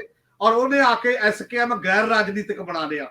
ਕੋਈ ਗੈਰ ਰਾਜਨੀਤਿਕ ਚੀਜ਼ ਸੁਣੀ ਆ ਤੁਸੀਂ ਦੁਨੀਆ 'ਚ ਕਦੇ ਕਿ ਜਿਹੜੀ ਜਥੇਬੰਦੀ ਚੱਲਦੀ ਹੋਵੇ, ਜਿਹੜੀਆਂ ਗੱਲਾਂ ਚੱਲਦੀਆਂ ਹੁਣ ਉਹਨੂੰ ਤੁਸੀਂ 16 ਜਥੇਬੰਦੀਆਂ ਬਣਾ ਲਈਆਂ ਗੈਰ ਰਾਜਨੀਤਿਕ ਤੌਰ ਤੇ। ਔਰ ਜਥੇਬੰਦੀਆਂ ਇੰਨੀਆਂ ਆ ਦੋ ਨਹੀਂ ਟੁੱਟ ਰਹੀਆਂ ਜਿਹੜੀਆਂ ਇਹ ਤਾਂ ਹੁਣ ਦਿਖਾਈ ਦੇ ਰਹੀਆਂ ਨੇ। ਉੱਥੇ 32 ਸੀਗੀਆਂ, ਇੱਕ ਨੂੰ ਵੀ ਛੱਡਿਆ ਨਹੀਂ ਪੰਜਾਬ ਚੋਂ, ਹੁਣ 54 ਹੋ ਗਈਆਂ ਨੇ ਜੀ। 16 ਜਥੇਬੰਦੀਆਂ ਤਾਂ ਹੈਗੀਆਂ ਨੇ ਐਸਕੇਐਮ ਗੈਰ ਰਾਜਨੀਤਿਕ ਨਾਲ ਡੱਲੇਵਾਲ ਦੀ ਅਗਵਾਈ 'ਚ। 33 ਜਥੇਬੰਦੀਆਂ ਐਸਕੇਐਮ ਨਾਲ ਖੜੀਆਂ ਨੇ। ਜਿਹੜਾ ਉਹ ਕਹਿੰਦਾ ਮੈਂ ਪੁਰਾਣਾ 32 ਵਾਲਾ ਸੀ, ਉਹਨੇ ਵੀ 33 ਬਣਾ ਲਈਆਂ ਬਾਕੀ ਨਿਕਲਣ ਤੋਂ ਬਾਅਦ। 5 ਜਥੇਬੰਦੀਆਂ ਵਰਵੀਰ ਸਿੰਘ ਰਾਜੇਵਾਲ ਗਰੁੱਪ ਦੇ ਨਾਲ ਨੇ ਸਾਡੇ ਸਾਹਮਣੇ। ਉਗਰਾਹਾਂ ਤੇ ਕਿਸਾਨ ਮਜ਼ਦੂਰ ਸੰਘਰਸ਼ ਕਮੇਟੀ ਪਹਿਲੇ ਹੀ ਅੱਡ-ਅੱਡ 2 ਜਥੇਬੰਦੀਆਂ ਸਾਡੇ ਸਾਹਮਣੇ ਦਿਖਾਈ ਦਿੰਦੀਆਂ ਨੇ। ਤਾਂ ਡਬਲ ਵਾਂਗ ਕਿਵੇਂ ਹੋ ਗਈਆਂ ਜੇ ਕੱਲੀ ਉਹੀ ਚੀਜ਼ ਤੋੜ? ਇਹਦਾ ਮਤਲਬ ਇਨ ਬਿਲਟ ਕਈ ਐਸੇ ਮੁੱਦੇ ਨੇ ਜਿਹੜੇ ਜਥੇਬੰਦੀਆਂ ਨੂੰ ਤੋੜ ਰਹੇ ਨੇ, ਜਿਹਦੇ ਚ ਅੱਜ ਕੱਲ ਉਹ ਇਲਜ਼ਾਮ ਤਰਾਸੀ ਬਹੁਤੀ ਕਰ ਰਹੇ ਨੇ। ਉਹ ਕਹਿੰਦੇ ਨੇ ਪੈਸੇ ਖਾ ਗਏ, ਪੈਸੇ ਦਾ ਮੇਨ, ਉਹ ਦੂਜੇ ਤੇ, ਉਹ ਤੀਜੇ ਤੇ, ਉਹ ਚੌਥੇ ਤੇ। ਔਰ ਮੈਨੂੰ ਨਹੀਂ ਲੱਗਦਾ ਕਿ ਸਾਰੇ ਐ ਪੈਸੇ ਖਾਣ ਵਾਲੇ ਬੰਦੇ ਹੋਣ, ਪਰ ਤੁਹਾਡੇ ਕੋਲ ਕੋਈ ਗੱਲ ਹੀ ਨਹੀਂ ਹੋਰ ਹੁੰਦੀ ਬਿਨਾਂ ਪੈਸੇ ਦੇ ਇਲਜ਼ਾਮ ਲਾਉਣ ਤੋਂ। ਪੈਸੇ ਆਏ ਵੀ ਬਹੁਤ, ਉਹਦੇ ਚ ਇੱਕ ਤਰੀਕਾ ਵੀ ਹੈ। ਤੁਸੀਂ ਪਾਰਦਰਸ਼ੀ ਢੰਗ ਦੇ ਨਾਲ ਲੋਕਾਂ ਦੇ, ਪੰਜਾਬ ਦੇ ਲੋਕਾਂ ਦੇ ਸਾਹਮਣੇ, ਜਿਨ੍ਹਾਂ ਨੇ ਵਿਦੇਸ਼ ਤੋਂ ਤੇ ਦੇਸ਼ ਤੋਂ ਪੈਸੇ ਦਿੱਤੇ, ਉਹਦਾ ਹਿਸਾਬ ਕਦੋਂ ਦਿਓਗੇ? ਉਹਦੀ ਅਕਾਊਂਟਸ ਕਮੇਟੀ ਕਦ ਆ ਕੇ ਪ੍ਰੈਸ ਕਾਨਫਰੰਸ ਕਰੇਗੀ ਐਸਕੇਐਮ ਦੀ ਕਿ ਇੰਨੇ ਪੈਸੇ ਨੇ ਫਲਾਨੀ ਜਗ੍ਹਾ ਲੱਗੇ ਨੇ ਫਲਾਨੀ ਜਗ੍ਹਾ ਨਹੀਂ। ਇਹਦਾ ਮਤਲਬ ਇਹ ਨਹੀਂ ਲੀਡਰਸ਼ਿਪ ਤੇ ਡਾਊਟ ਹੈ, ਨਾ ਡਾਊਟ ਹੋਵੇ। ਤੁਸੀਂ ਤੁਹਾਡੇ ਕੋਲ ਜੋ ਆਇਆ ਹਿਸਾਬ ਕਿਤਾਬ ਰੱਖਣਾ ਤੁਹਾਡੀ ਡਿਊਟੀ ਹੈ। ਹੁਣ ਇੱਕ 5 ਮੈਂਬਰੀ ਕਮੇਟੀ ਬਣਾਤੀ ਹੈ ਜੀ ਉਹਨਾਂ ਨੇ। 5 ਮੈਂਬਰੀ ਕਮੇਟੀ ਚ ਪੰਜਾਬ ਤੋਂ ਗੁਰਾਹਾਂ ਨੇ, ਇੱਕ ਸਮੀਰਨ ਨੇ, ਇੱਕ ਜੁੱਧਵੀਰ ਨੇ, ਇੱਕ ਸਤਿਆਵਾਨ ਨੇ ਤੇ ਇੱਕ ਅਸ਼ੋਕ ਧਾਵਲੇ ਹੈ ਕਿ ਇਹ ਡਿਸਾਈਡ ਕਰੂ ਕਿਹੜੇ ਬੰਦਿਆਂ ਨੇ ਉੱਥੇ ਮੋਰਚਾ ਚ ਵਿਘਨ ਪਾਉਣ ਦੀ ਟਰਾਈ ਕੀਤੀ, ਕਿਹਨੇ ਅਮਿਤ ਸ਼ਾਹ ਨੂੰ ਚਿੱਠੀ ਲਿਖੀ, ਕਿਹੜਾ ਕਿਹਦੇ ਨਾਲ ਮਿਲਦਾ ਰਿਹਾ, ਕਿਹੜਾ ਕਿਹਦੇ ਨਾਲ ਮਿਲਦਾ ਰਿਹਾ। ਔਰ ਮੈਨੂੰ ਇੱਕ ਗੱਲ ਸਮਝ ਨਹੀਂ ਆਈ ਕਿ ਅਜੇ ਸਾਡੀ ਮੋਟੀ ਅੰਡਰਸਟੈਂਡਿੰਗ ਨਹੀਂ ਬਣੀ। ਯੁੱਧ ਵੀ ਲੱਗਿਆ ਹੋਵੇ ਕਿਸੇ ਦੇਸ਼ ਨਾਲ, ਨੈਗੋਸ਼ੀਏਸ਼ਨ ਤਾਂ ਵੀ ਜਾਰੀ ਰਹਿੰਦੀਆਂ ਨੇ, ਉਹ ਆਈਬੀ ਨਾਲ ਹੋਵੇ, ਉਹ ਰਾਹ ਦੇ ਥਰੂ ਹੋਵੇ, ਉਹ ਜਿਹਦੇ ਮਰਜ਼ੀ ਥਰੂ ਹੋਵੇ। ਜੇ ਤੁਹਾਨੂੰ ਕਿਸੇ ਬੰਦੇ ਨੂੰ ਮਿਲਣਾ ਹੀ ਸ਼ੱਕ ਦੀ ਸੂਈ ਕਰਦਾ, ਇਹ ਐਂ ਲੱਗਦਾ ਜਿਵੇਂ ਅਸੀਂ ਅੰਡਰਗਰਾਉਂਡ ਮੂਵਮੈਂਟ ਲੜ ਰਹੇ ਸੀ, ਅਸੀਂ ਤਾਂ ਇਨਕਲਾਬ ਕਰਨਾ ਸੀ। ਅਸਲ 'ਚ ਅਸੀਂ ਜਨਤਕ ਜਥੇਬੰਦੀ ਤੇ ਪੋਲੀਟੀਕਲ ਪਾਰਟੀ ਦੀ ਜਿਹੜੀ ਲਾਈਨ ਹੈ ਉਹਦੇ 'ਚ ਫਰਕ ਹੀ ਨਹੀਂ ਕਰ ਪਾ ਰਹੇ। ਜੇ ਤਾਂ ਉਹ ਬੰਦਿਆਂ ਨੇ ਡੈਮੇਜ ਕਰਤਾ, ਉਹ ਸਮਝੌਤਾ ਕਰਕੇ ਆ ਗਏ ਉਸ ਰੂਪ ਦੇ ਵਿੱਚ, ਤੁਸੀਂ ਐਲੀਗੇਸ਼ਨ ਕਰ ਸਕਦੇ ਹੋ ਸਾਰੀਆਂ ਗੱਲਾਂ। ਔਰ ਜਿਹੜੀਆਂ ਮੋਟੀਆਂ ਸਮਝਾਂ ਵੀ ਹੁੰਦੀਆਂ ਨੇ ਅੰਦੋਲਨਾਂ ਦੇ ਦੌਰਾਨ ਗੱਲਬਾਤ ਦੇ ਚੱਲਣ ਦੀਆਂ, ਅਸੀਂ ਉਹ ਤਾਂ ਲੜ ਰਹੇ ਹਾਂ। ਔਰ ਇਹ 5 ਬੰਦੇ ਜਿਹੜੇ ਆਏ ਨੇ ਪੰਜਾਂ 'ਚ, ਇਹ 'ਚ ਓਰੀਜਨਲ ਐਸਕੇਐਮ ਦਾ ਕੋਈ ਬੰਦਾ ਹੀ ਨਹੀਂ ਹੈ। ਤੁਸੀਂ ਦੱਸੋ 5 ਮੈਂਬਰੀ ਕਮੇਟੀ ਕਿਵੇਂ ਫੈਸਲਾ ਕਰ ਦੂਗੀ ਆ ਕੇ? ਉਗਰਾਹਾ ਗਰੁੱਪ ਐਸਕੇਐਮ ਦੇ ਵੀ ਹਮੇਸ਼ਾ ਤਾਲਮੇਲ 'ਚ ਰਿਹਾ, ਕਦੇ ਮੈਂਬਰ ਨਹੀਂ ਸੀ ਸ਼ੁਰੂ ਤੋਂ ਲੈ ਕੇ, ਉਹਦਾ ਓਰੀਜਨਲ ਮੈਂਬਰ ਉੱਥੇ ਤੱਕ ਨਹੀਂ ਸੀ ਬਣਿਆ। ਤੇ ਆ ਬਾਕੀ 3 ਬੰਦੇ ਵੀ ਜਨਰਲ ਕੌਂਸਲ ਚ ਆਉਂਦੇ ਸੀ। ਪਹਿਲੀ 9 ਮੈਂਬਰੀ ਕਮੇਟੀ 'ਚ ਕੋਈ ਨਹੀਂ ਇਹਨਾਂ 'ਚੋਂ 2 ਬੰਦਿਆਂ ਤੋਂ ਬਿਨਾਂ। ਤੁਸੀਂ ਉਹ ਸਟਰਕਚਰ ਕਿਹੋ ਜਿਹੇ ਬਣਾ ਰਹੇ ਹੋ ਜਿਹਦੇ ਤੇ ਆ ਕੇ ਦੁਬਾਰਾ ਗੱਲ ਕਰ ਰਹੇ ਹੋ? ਪੰਜਾਬ 'ਚ ਇਹ ਰੌਲਾ ਹੈ, ਰਾਕੇਸ਼ ਟਕੈਤ ਰਾਹੁਲ ਗਾਂਧੀ ਦੀ ਯਾਤਰਾ 'ਚ ਚੱਲਿਆ, ਉਹਦੇ ਭਾਈ ਨੇ, ਉਹਦਾ ਜਿਹੜਾ ਪ੍ਰਧਾਨ ਹੈ ਰਾਕੇਸ਼ ਟਕੈਤ ਦਾ, ਇੱਕ ਚਿੱਠੀ ਲਿਖੀ ਰਾਹੁਲ ਗਾਂਧੀ ਨੂੰ ਵੀ ਤੂੰ ਕਮਾਲ ਕਰਦਾ ਇਸ ਉਹਦੇ ਸਾਰੇ ਸੈਟਅਪ ਦੇ ਵਿੱਚ। ਔਰ ਜੋਗਿੰਦਰ ਯਾਦਵ ਰਾਹੁਲ ਗਾਂਧੀ ਦਾ ਪ੍ਰਾਲਿੰਗ ਦਾ ਹਿੱਸਾ ਹੈ। ਸਾਰੇ ਬੰਦੇ, ਉਹਨਾਂ ਨੂੰ ਤਾਂ ਕੋਈ ਨਹੀਂ ਕਹਿੰਦਾ ਕਿ ਇਹ ਮਿਲ ਕੇ ਇਹਨਾਂ ਨੇ ਵਿਗਾੜਤਾ ਜਾਂ ਫਲਾਣੇ ਨੇ ਵਿਗਾੜਤਾ, ਇਹ ਪੋਲਿਟਿਕਸ 'ਚ ਸਿੱਧੇ ਆਏ ਨੇ। ਰਾਕੇਸ਼ ਟਕੈਤ ਨੂੰ ਅੱਜ ਵੀ ਐਸਕੇਐਮ ਕੁਝ ਨਹੀਂ ਕਹਿ ਰਿਹਾ ਕਿ ਤੁਸੀਂ ਵਿੱਚ ਆ, ਤੁਸੀਂ ਕਿਉਂ ਜਾ ਰਹੇ ਹੋ? ਪੰਜਾਬ 'ਚ ਲੜਾਈ ਹੈ, ਇਹ ਕਿਉਂ ਪੰਜਾਬ 'ਚ ਲੜਾਈ ਹੈ? ਇਹ ਸਭ ਤੋਂ ਬੜਾ ਕੁਐਸਚਨ ਹੈ ਪੰਜਾਬੀਆਂ ਦੇ ਲਈ। ਪੰਜਾਬੀ ਨਿਰਾਸ਼ ਹੋਣਗੇ ਉਸ ਮਾਮਲੇ 'ਚ। ਉਹ ਇੱਕ ਤਾਕਤ ਦੇ ਰੂਪ 'ਚ ਦੇਖ ਰਹੇ ਸੀ, ਔਰ ਤਾਕਤ ਜਦੋਂ ਰਿਡਿਊਸ ਹੁੰਦੀ ਹੈ ਤਾਂ ਸੁਭਾਵਿਕ ਹੈ ਕਿ ਉਹ ਬੰਦਿਆਂ ਨੂੰ ਨਿਰਾਸ਼ ਕਰਦੀ ਹੈ। ਪ੍ਰੋਫੈਸਰ ਜਗਰੂਪ ਸਿੰਘ ਜੀ, ਇਹ ਲੋ ਪ੍ਰੋਫਾਈਲ ਰਹਿਣ ਵਾਲੇ ਲੋਕ ਸੀਗੇ, ਕਿਸੇ ਤਹਿਸੀਲ ਦੇ ਵਿੱਚ ਧਰਨਾ ਦੇ ਲਿਆ, ਥਾਣੇ ਦੇ ਮੂਹਰੇ ਦਰੀਆਂ ਵਿਛਾ ਕੇ ਬਹਿ ਗਏ, ਉੱਥੇ ਲਾਊਡ ਸਪੀਕਰ ਤੇ ਆਪਣੀ ਗੱਲ ਕਹਿ ਲਈ। ਜਦੋਂ ਨੈਸ਼ਨਲ ਟੈਲੀਵਿਜ਼ਨ ਚੈਨਲਾਂ ਨੇ, ਸੋਸ਼ਲ ਮੀਡੀਆ ਦੇ ਚੈਨਲਾਂ ਨੇ ਇੱਕ ਇੱਕ ਵਿਅਕਤੀ ਨੂੰ ਇੰਨਾ ਹਾਈਲਾਈਟ ਕਰਤਾ, ਜਦੋਂ ਇਹ ਸਾਰੇ ਦੇ ਸਾਰੇ ਵਿਅਕਤੀ ਅਹਿਮ ਹੋ ਗਏ, ਇੰਜ ਲੱਗਦਾ ਸੀ ਕਿ ਪੋਲੀਟੀਕਲ ਬੰਦੇ ਬੌਣੇ ਹੋ ਗਏ। ਔਰ ਕਿਸਾਨੀ ਲੀਡਰਸ਼ਿਪ ਨਾਲ ਸੰਬੰਧਿਤ ਇਹਨਾਂ ਕੱਤੀਆਂ 'ਚੋਂ ਕੋਈ ਕਿਤੇ ਵੀ ਬੋਲ ਰਿਹਾ ਹੁੰਦਾ ਸੀ, ਕੈਮਰੇ ਉਹਦੇ ਪਿੱਛੇ ਭੱਜਦੇ ਸੀ, ਲੋਕ ਉਹਨੂੰ ਹੱਥਾਂ ਤੇ ਚੱਕਦੇ ਸੀ। ਇੱਥੇ ਆਈਐਸ ਆਈਪੀਐਸ ਅਫਸਰ, ਇੱਥੇ ਬ੍ਰਿਗੇਡੀਅਰ ਪੱਧਰ ਦੇ ਲੋਕ ਉੱਥੇ ਜਾ ਕੇ ਉਹਨਾਂ ਨੂੰ ਰਾਸ਼ਨ ਦੇ ਰਹੇ ਆ, ਪੈਸੇ ਇਕੱਠੇ ਕਰਕੇ ਦੇ ਰਹੇ ਆ, ਵਿਦੇਸ਼ਾਂ ਦੇ ਵਿੱਚੋਂ ਵੱਡੇ ਧਨਾੜ ਲੋਕ ਆ ਰਹੇ ਆ। ਇਹ ਇੱਕ ਐਸਾ ਰੰਗ ਸੀ ਜਿਹਨੇ ਇਹਨਾਂ ਨੂੰ ਬਹੁਤ ਖੂਬਸੂਰਤ ਰੰਗਾਂ 'ਚ ਰੰਗਤਾ। ਹੁਣ ਜਿਹੜੀ ਅਸਲੀਅਤ ਸਾਹਮਣੇ ਆ ਰਹੀ ਆ, ਇਹ ਮੈਂ ਤੁਹਾਡੇ ਤੋਂ ਸੁਣਨਾ ਚਾਹੁੰਦਾ ਹੈ, ਜੋ ਤੁਸੀਂ ਅਬਜ਼ਰਵ ਕੀਤਾ। ਸਾਡੇ ਸਵਾਲ ਅਪਾਰਟ, ਇਹਨਾਂ ਨੂੰ ਪਾਸੇ ਰੱਖ ਦਈਏ, ਸਾਡੇ ਸਵਾਲਾਂ ਨੂੰ ਕੋਈ ਤਵੱਜੋ ਨਾ ਦਿਓ। ਜੋ ਤੁਹਾਡੀ ਸਮਝ ਇਹਨਾਂ ਚੀਜ਼ਾਂ ਨੂੰ ਲੈ ਕੇ ਬਣੀ ਆ, ਅੱਜ ਇਹ ਟੁੱਟ ਭੱਜੇ ਚੱਕ ਥੱਲ, ਅੱਜ ਕੋਈ ਇੱਕ ਦੂਜੇ ਨੂੰ ਬਰਦਾਸ਼ਤ ਹੀ ਨਹੀਂ ਕਰ ਰਿਹਾ। ਔਰ ਵੱਡੀਆਂ ਜਥੇਬੰਦੀਆਂ, ਉਗਰਾਹਾਂ ਦੀ ਜਥੇਬੰਦੀ ਟੁੱਟ ਰਹੀ ਆ, ਉੱਥੋਂ ਕੁਝ ਬੰਦਾ ਉਹਨਾਂ ਨੇ ਵਿੱਚੋਂ ਕੱਢਤਾ, ਉਹਨੇ ਵੱਖਰੀ ਜਥੇਬੰਦੀ ਬਣਾਉਣ ਦਾ ਐਲਾਨ ਕੀਤਾ, ਤੇ ਡਕੌਂਦਾ ਵਰਗੀ ਜਥੇਬੰਦੀ ਉਹ ਵੀ ਰਾਜੇਵਾਲ ਹਾਸ਼ੀਏ ਤੇ ਚਲੇ ਗਏ। ਲੱਖੋਵਾਲ ਨੂੰ ਰੱਦ ਕਰਤਾ ਗਿਆ ਸੀ ਇੱਕ ਵਾਰੀ ਜਦੋਂ ਅਕਾਲੀ ਦਲ ਬਾਦਲ ਨਾਲ ਚਲੇ ਗਏ, ਉਹਨਾਂ ਦੇ ਪੁੱਤਰ ਨੇ ਆਣ ਕੇ ਏਐਸਕੇਐਮ ਦੇ ਚ ਮਾੜੀ ਮੋਟੀ ਆਪਣੀ ਜਗ੍ਹਾ ਬਣਾ ਲਈ। ਮੈਂ ਤੁਹਾਡੇ ਤੋਂ ਜੋ ਤੁਹਾਡੀ ਸਮਝ ਉਹਦੇ ਅਨੁਸਾਰ ਸਮਝਣਾ ਚਾਹੁੰਦਾ। ਆਪਾਂ ਨੂੰ ਢਾਂਚਾ ਦੇਖਣਾ ਪਊਗਾ। ਜਦੋਂ ਮੈਂ ਸਾਰੀ ਗੱਲ ਦੇਖ ਰਿਹਾ ਸੀ ਤੇ ਮੈਨੂੰ ਲੱਗਦਾ ਵੀ ਅਜੇ ਵੀ ਸਾਨੂੰ ਜਿਹੜਾ ਜੈਸੀ ਪੈਟੀਗਰੂ ਦਾ 60 ਦੀ ਇੱਕ ਕਿਤਾਬ ਸੀਗੀ, ਨੋਬਲ ਰੋਬਰਮੈਨ, ਪੋਲੀਟੀਕਲ ਸਿਸਟਮਸ ਆਫ ਦਾ ਜੱਟਸ ਇਨ ਪੰਜਾਬ, ਉਹ ਪੜ੍ਹਿਆ ਜਾਵੇ ਤੇ ਉਹਦੇ ਵਿੱਚੋਂ ਬਹੁਤ ਸਾਰੀਆਂ ਚੀਜ਼ਾਂ ਮਿਲਦੀਆਂ। ਫੈਕਸ਼ਨਲਿਜ਼ਮ ਜਿਹੜਾ ਹੈਗਾ ਵਾ, ਧੜੇਬੰਦੀ ਆ, ਇਹ ਕੋਰ ਵਾ ਸਾਡੇ ਸਮਾਜਿਕ ਵਰਤਾਰੇ ਦੇ ਵਿੱਚ, ਔਰ ਖਾਸ ਕਰਕੇ ਪੀਜ਼ੈਂਟਰੀ ਦੀ ਆਪਾਂ ਗੱਲ ਕਰਦੇ ਹਾਂ, ਉਹਦੇ ਵਿੱਚੋਂ ਬਹੁਤ ਵੱਡੀ ਟਰਾਂਸਫਰਮੇਸ਼ਨ ਨਹੀਂ ਹੋਈ। ਗ੍ਰੀਨ ਰੈਵੋਲੂਸ਼ਨ ਹੋਈ ਆ, ਪਰ ਜਿਹੜੀ ਹਿਊਮਨ ਡਿਵੈਲਪਮੈਂਟ ਆ, ਅੰਡਰਸਟੈਂਡਿੰਗ ਆ, ਜਾਂ ਕੰਸੈਂਸਸ ਆ, ਜਾਂ ਗਿਵ ਟੇਕ ਵਾਲਾ ਪਾਸਾ ਸੀਗਾ, ਜਾਂ ਕਲੈਕਟਿਵ ਜਿਹੜੀ ਇੱਕ ਵਿਜ਼ਡਮ ਇਵੋਲਵ ਕਰਨੀ ਸੀ, ਉਹ ਪ੍ਰੋਸੈਸ ਨਹੀਂ ਬਣਿਆ। ਹੋ ਸਕਦਾ ਉਹਦੇ ਕਾਰਨ ਇਹ ਵੀ ਹੋ ਸਕਦੇ ਕਿ ਪੰਜਾਬ ਲੰਮਾ ਸਮਾਂ ਡਿਸਟਰਬ ਰਿਹਾ। ਜਿਹੜੀ ਗੱਲ ਮੈਂ ਕਹਿਣੀ ਚਾਹੁੰਦਾ ਇੱਥੇ ਆ ਕਿ 2012 ਦੇ ਵਿੱਚ ਇੱਕ ਸਟੇਟ ਆਫ ਫਾਰਮਰ ਸਟੱਡੀ ਕੀਤੀ, 13 ਦੇ ਵਿੱਚ ਸ਼ਾਇਦ ਪੋਸੀਬਲੀ, ਉਹਦੇ ਵਿੱਚ ਅਸੀਂ ਇਹਨਾਂ ਦੇ ਉੱਤੇ ਦੇਖਿਆ ਸੀ ਤੇ ਸਾਨੂੰ ਲੱਗਾ ਕਿ ਕਿਸਾਨ ਜਥੇਬੰਦੀਆਂ ਨਾਲ ਜਿਹੜੇ ਖਾਸ ਕਰਕੇ ਲੋਕ ਜੁੜੇ ਹੋਏ ਪੱਕੇ ਤੌਰ ਤੇ, ਉਹ ਸਾਰੇ ਕਿਸਾਨਾਂ ਦਾ ਉਸ ਸਮੇਂ ਦੇ ਵਿੱਚ 5-6% ਸੀਗਾ ਕਿ ਜਿਹੜੇ ਕਿਸਾਨ ਜਥੇਬੰਦੀਆਂ ਨਾਲ ਜੁੜੇ ਆ, ਜਿੰਨੀਆਂ ਵੀ ਜਥੇਬੰਦੀਆਂ ਹੈਗੀਆਂ ਵਾ। ਔਰ ਜਿਹੜਾ ਪਿਛਲੇ ਸਮੇਂ ਦੇ ਵਿੱਚ ਰਿਹਾ ਹੈ ਕਿ ਉਹ ਲੋਕਾਂ ਦਾ ਪ੍ਰੈਸ਼ਰ ਸੀਗਾ। ਸਰਦਾਰ ਹਰਮੀਤ ਸਿੰਘ ਉਹਨਾਂ ਨੇ ਸਾਰੀਆਂ ਗੱਲਾਂ ਕਰ ਦਿੱਤੀਆਂ। ਪ੍ਰੈਸ਼ਰ ਫਰੋਮ ਦਾ ਬਿਲੋ ਸੀਗਾ, ਜਿੱਥੇ ਕਿਸੇ ਵੀ ਜਥੇਬੰਦੀ ਨੇ ਉਸ ਸਮੇਂ 'ਚ ਇਹਨਾਂ ਦੀ ਮਜਬੂਰੀ ਬਣ ਗਈ ਸੀਗੀ, ਚਾਹੇ ਉਹਨਾਂ ਦੀ ਵਿਚਾਰਧਾਰਾ ਵੱਖਰੀ ਸੀ। ਵਿਚਾਰਧਾਰਾ ਵੱਖਰੀ ਵੀ ਜਦੋਂ ਆਪਾਂ ਨੇੜਿਓਂ ਹੋ ਕੇ ਵੇਖੀਏ, ਮੈਨੂੰ ਲੱਗਦਾ ਕਿ ਵਿਚਾਰਧਾਰਾ ਤੋਂ ਜ਼ਿਆਦਾ ਜਿਹੜਾ ਹੈਗਾ ਨਾ, ਉਹਨਾਂ ਦੀ ਆਪਣੀ ਸਮਝ ਜਿਹੜੀ ਹੈਗੀ ਆ ਜਾਂ ਅੰਡਰਸਟੈਂਡਿੰਗ ਹੈਗੀ ਆ, ਉਹਨੂੰ ਆਪਾਂ ਈਗੋ ਤਾਂ ਨਹੀਂ ਮੈਂ ਕਹੂੰਗਾ, ਜਾਂ ਉਹਨਾਂ ਦਾ ਵਿਜ਼ਨ ਜਿਹੜਾ ਹੈਗਾ ਵਾ, ਉਹ ਉਹਨਾਂ ਦੀ ਆਪਣੇ ਆਪ ਦੇ ਵਿੱਚ ਇੱਕ ਜਿਹੜਾ ਵਾ ਉਹਦੇ ਉੱਤੇ ਉਹ ਕੰਮ ਕਰਦੇ ਆ। ਇਹ ਡਰ ਸਾਨੂੰ ਲੱਗਦਾ ਸੀਗਾ ਕਿ ਜਿਸ ਤਰੀਕੇ ਦੇ ਨਾਲ ਇਹਨਾਂ ਨੂੰ ਉਸ ਸਮੇਂ ਗਲੈਮਰਸ ਇੱਕ ਇਮੇਜ ਮਿਲਿਆ, ਜਿਹੜੀ ਗੱਲ ਦੇ ਪਾਸੇ ਤੁਸੀਂ ਰੈਫਰੈਂਸ ਦਿੱਤਾ ਹੈਗਾ ਕਿ ਉਹ ਜਾ ਰਹੇ ਆ, ਉਹਦੇ ਵਿੱਚ ਜਿਹੜਾ ਉੱਥੇ ਵਿਗਿਆਨ ਭਵਨ ਸੀ, ਸਾਰਾ ਕੁਝ ਵਰਤਾਰਾ ਸੀਗਾ। ਅਸੀਂ ਉਦੋਂ ਵੀ ਸੋਚਦੇ ਸੀਗੇ ਵੀ ਇਹ ਵਰਤਾਰੇ ਤੋਂ ਬਾਅਦ ਜਦੋਂ ਇਹ ਮਸਲਾ ਹੱਲ ਹੋ ਗਿਆ, ਕਾਨੂੰਨ ਵਾਪਸ ਹੋ ਗਿਆ, ਇਹ ਜਿਹੜਾ ਉਸ ਸਮੇਂ ਦਾ ਜਿਹੜਾ ਇਮੇਜ ਸੀਗਾ, ਉਹਨੂੰ ਸਸਟੇਨ ਕਰਨ ਦੇ ਵਿੱਚ ਕਿੰਨੇ ਹੀ ਕਾਮਯਾਬ ਹੋਣਗੇ, ਜਾਂ ਕਿੰਨਾ ਕਿ ਉਹਨੂੰ ਅਗਲੇ ਪਾਸੇ ਵੱਲ ਲੈ ਕੇ ਜਾਣਗੇ, ਜਾਂ ਉਸ ਚੀਜ਼ ਨੂੰ ਕਿਸ ਤਰੀਕੇ ਨਾਲ ਫਰਦਰ ਜਿਹੜੀ ਤੁਸੀਂ ਰੈਫਰੈਂਸ ਦਿੱਤਾ ਸੀ ਉਹਦੇ ਵਿੱਚ ਮਟੀਰੀਅਲਾਈਜ਼ ਹੋਊਗੀ।